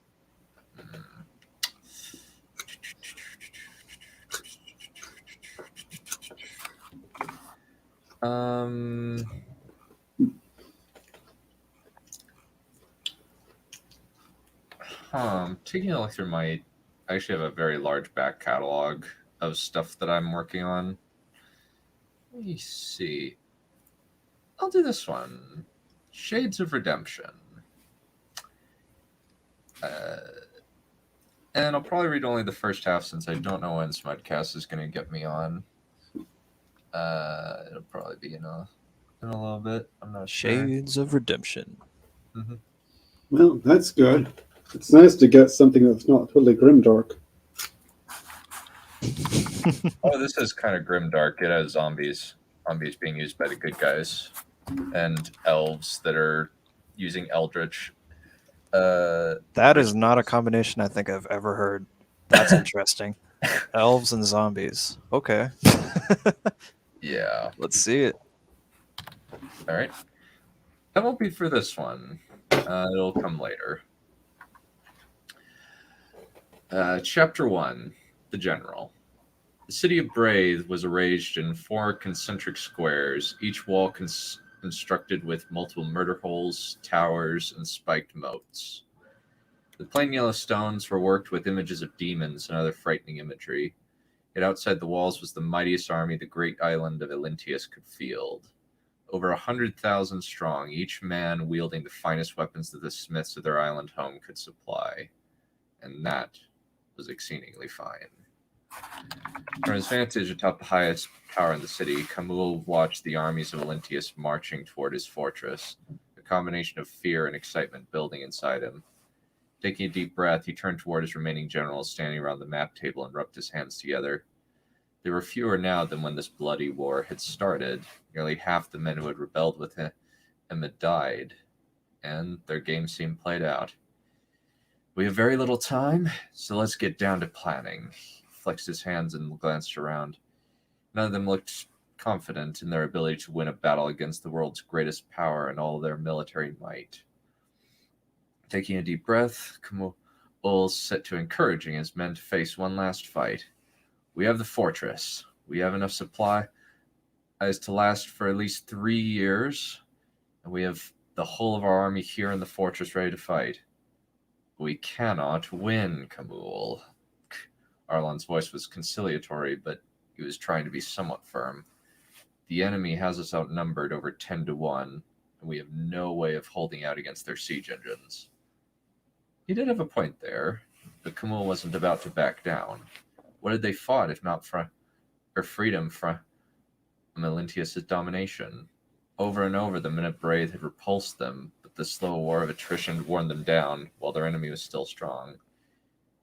Your friend is wrong, Lord Camul. At the sound of the rich voice, he turned to see who had addressed him. It was a tall, pale man, quite a bit lighter than any of the Braith men, standing over a foot taller than Camul himself, who was above average height except for an Elyntian. Dark-haired with bright lilac eyes, his face strong and proud, giving it an air of immense wisdom. Who are you? Camul demanded. I don't recognize you. My name is Malachor. The man nodded to Camul and walked to the map table, all of the men backing away from him instinctively. Slowly, the newcomer extended his hand toward Camul, opening it to reveal a large, finely wrought ring shaped like a serpent devouring a large ruby carved in the shape of a slitted eye. And I offer you power to defend your people. Who are you to offer me this? Camul asked, accepting the ring and looking at it. Why a ring? The smile that spread across the stranger's face was inscrutable. Because this is one of the rings of Nibelung. Camul nearly dropped the ring. A piece of history right in his hand. An artifact of Hefaron's forge, the greatest smith of the age. and it was resting in the palm of his hand. Malachor tilted his head slightly and glanced out the window, eyes trained on the great army outside. It is a weapon that even the Olympians will struggle to fight. What will it do? Kamul took the band between his two fingers and examined the stone carefully. And where are the others? History says there were 8 of them. Malachor waved a dismissive hand, expression clearly attempting to be airy, but the intensity of his eyes told Kamul that something else was happening. They are elsewhere. I will reveal their location at the proper time. What is the price of such a great gift? Jason asked, his dark eyes betraying more than a little suspicion. It will be given at a date where you have the capacity to give me more than promises. Malachor shrugged. What I will ask for will be a great price, but it'll not be beyond your ability to pay. Carlin took a deep breath. Let me use it, Kamul, he offered. If the legends are true, this ring might have consequences beyond what this stranger says. Let me take the risk. No. Kamul didn't want his friend to risk anything he was scared to undertake. It would be cowardly. So, will you take the offer? Malachor tilted his head. I will, Kamul decided, unable to think of other option. Carlon and Jason both looked concerned, but Elleran and Antal seemed eager to snatch at this log in the rapids. Without a word, Kamul slipped the ring onto his finger. Instantly, a rush of euphoria and power rushed through him.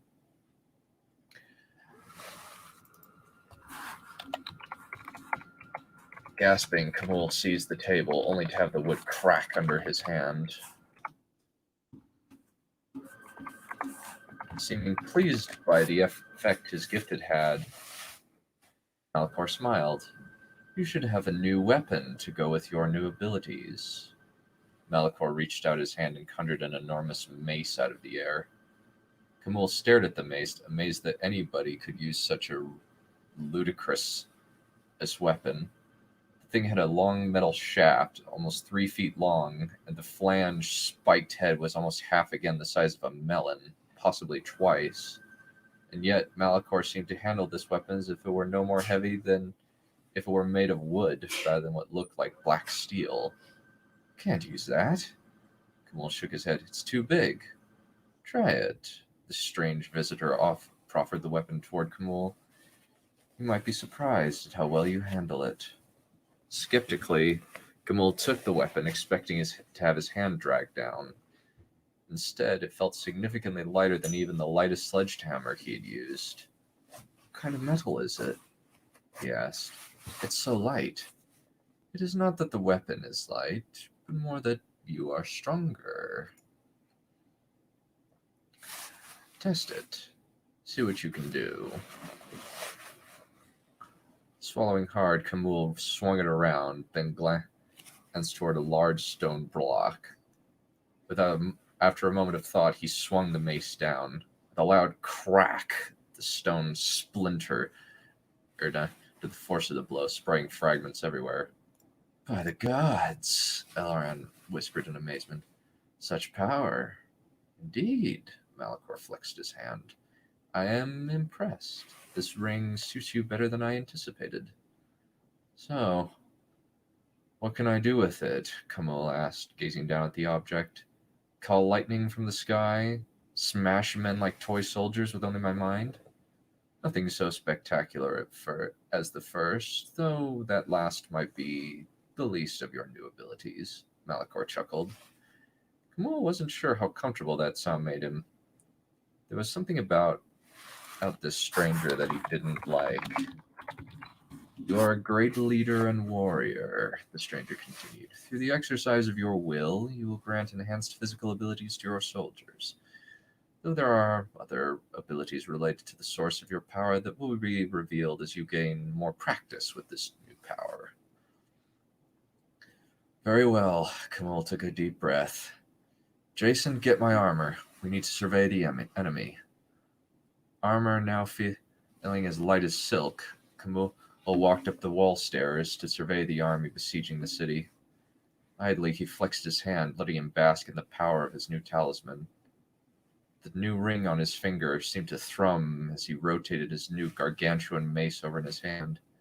He'd never been more than a passingly good swordsman, even after weeks of practice. The mace had always been a simple enough instrument of killing for him. Slave work had never given enough time, and even after he put in the time, Camille preferred the simplicity of bashing the other person's brains out rather than the intricacies of sword-to-sword combat. It's so light.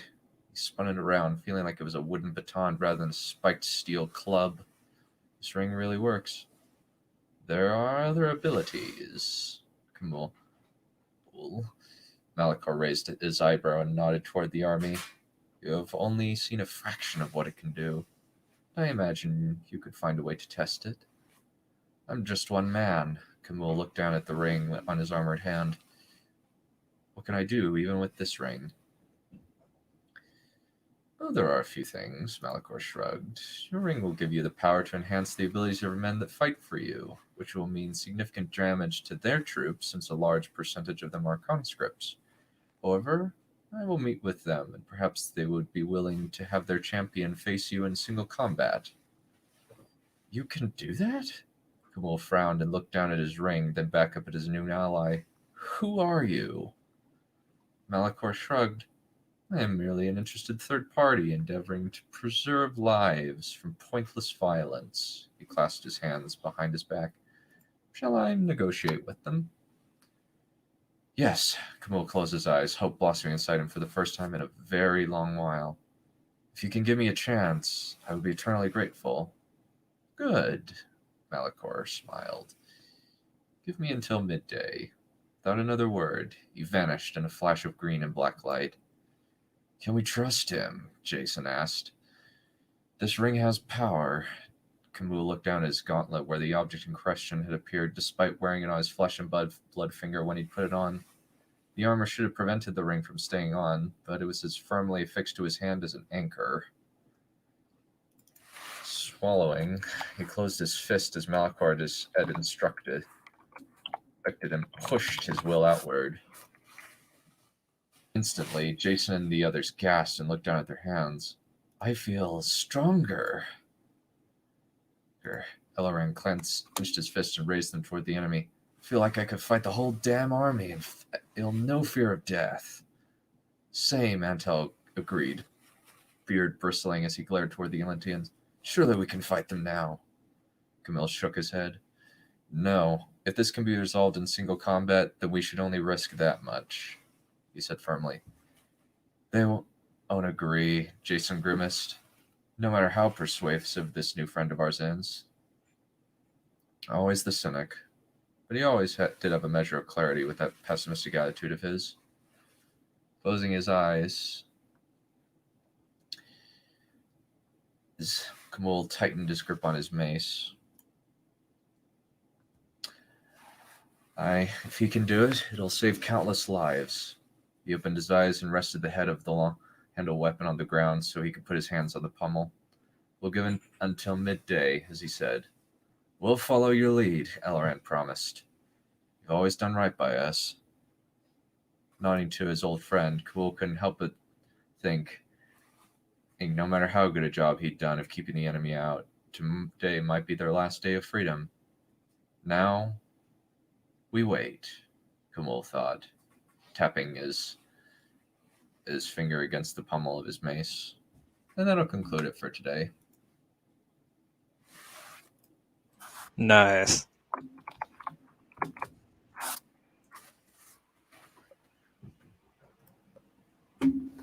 I'm fairly sure this Malachor chap has left phone messages on my voicemail.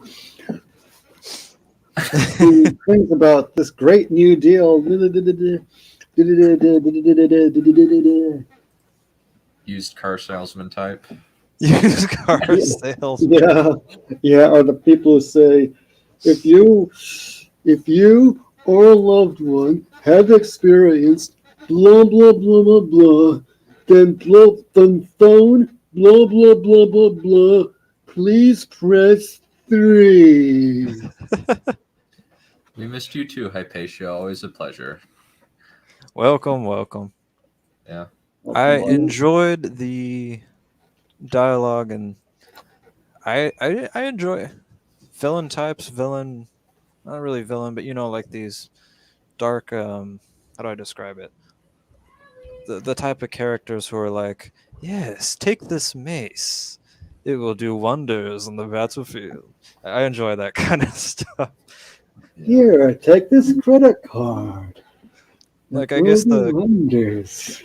comparison would be, who's the opposite of Gandalf? The other white bearded dude, the one who was the villain?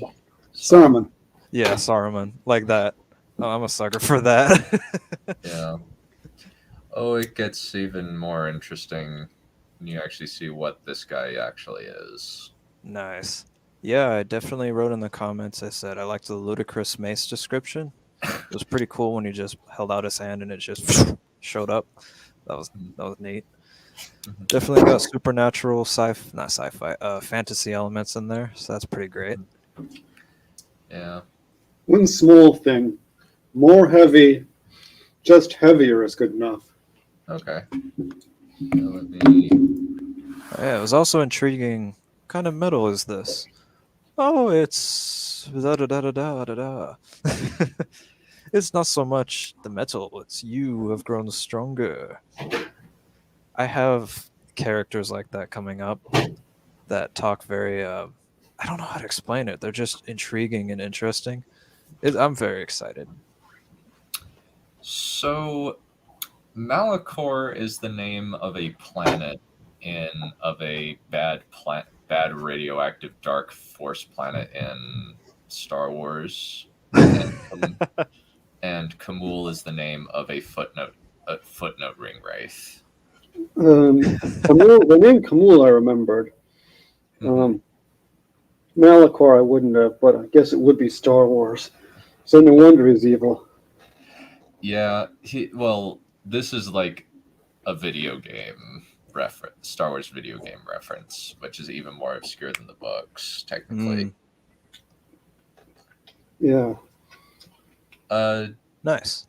Jason, that's just Elleran. Those are kind of just other slightly retooled old retool names from a bunch of different places. Well, Jason is a really well-known name anyway. This is spelled Jacen. Oh god, are we back in Star Wars territory again? Jacen. Nice. Jason the Tail. He's a traveling bard in the Wheel of Time. Oh, thank heavens! At least it wasn't Star Wars. Don't worry, I don't have many Star Wars names. I don't know. I just have one, and that's because it's I guess like, are you aware of of It? Yeah. This is basically his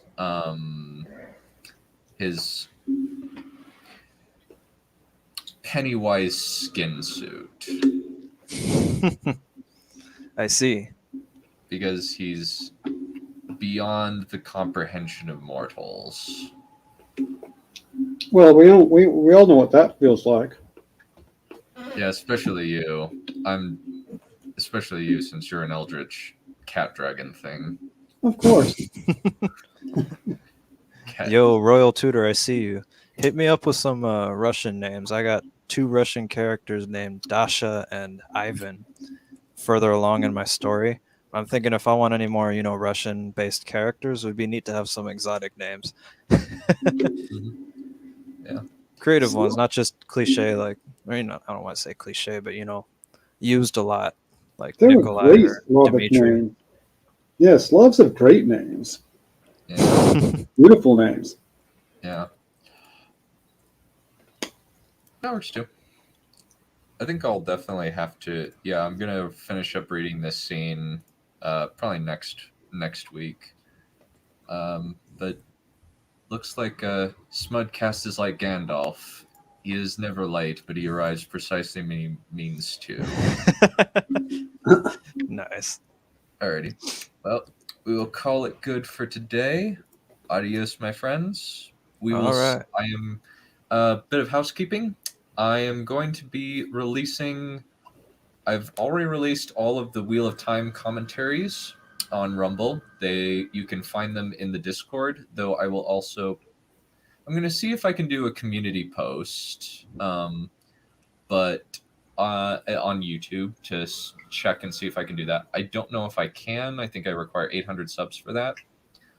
But what I can do is if you join the Discord, all of the Rumble links in the library will be up. I recently had a kerfuffle with my old Rumble account and I had to set up a new one.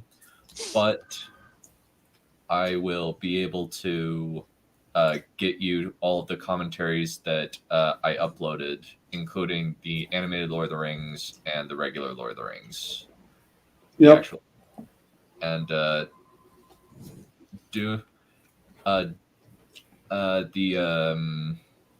definitely Wheel of Time is going to kind of all of the Wheel of Time. I've got 2 Wheel of Time commentaries recorded that I'm going to be releasing tomorrow. Then I'm going to record another one and release that on Sunday. And then I'm going to try to do some more release stuff for the other commentaries that I lost when my other channel got shut down. So. And by the way, Mr. Slav. Well, I can appreciate all the work I can get, all the help I can get. I need all the help I can get. Thank you. But I think that's it. Otherwise, we're going to stream again Monday, and it'll be the show watchers only, the first 4 episodes of The Wheel of Time. We're at the halfway season mark already. What? Yeah. Very good, very good. Gentlemen. I have a Rumble channel that I put my commentaries on, where basically we'll watch a movie as a group and then we'll put it out for you guys to watch. And I lost my old Rumble channel because for whatever reason, after 43 weeks of uploading nothing but this type of content, they decided to hit my Lord of the Rings stuff with 4 copyright strikes and just gone within like an hour, which is Kill them dead. Pardon me. Well, the thing is, like, all I need to do is what is it? Upload it under private personal use rather than monetizable. But yeah. Kill them dead is more dramatic, melodramatic though, so it's better. Supposedly. Oh, definitely. I think I'm gonna shift my. I'm gonna definitely. I'm gonna update the Rumble links in the description. There's also a link to the Rumble channel. Should be, but I'm gonna have to edit and retool them so that it's the new Rumble channel. But it will be freely available to all of you. The links are posted every day in the Discord, since I've got a bunch of stuff that I need to unload, and I'll just let you know when stuff is back up. Anyway, I think that's about it in terms of housekeeping. So I'll call it good. See ya. Have a riot. Goodbye.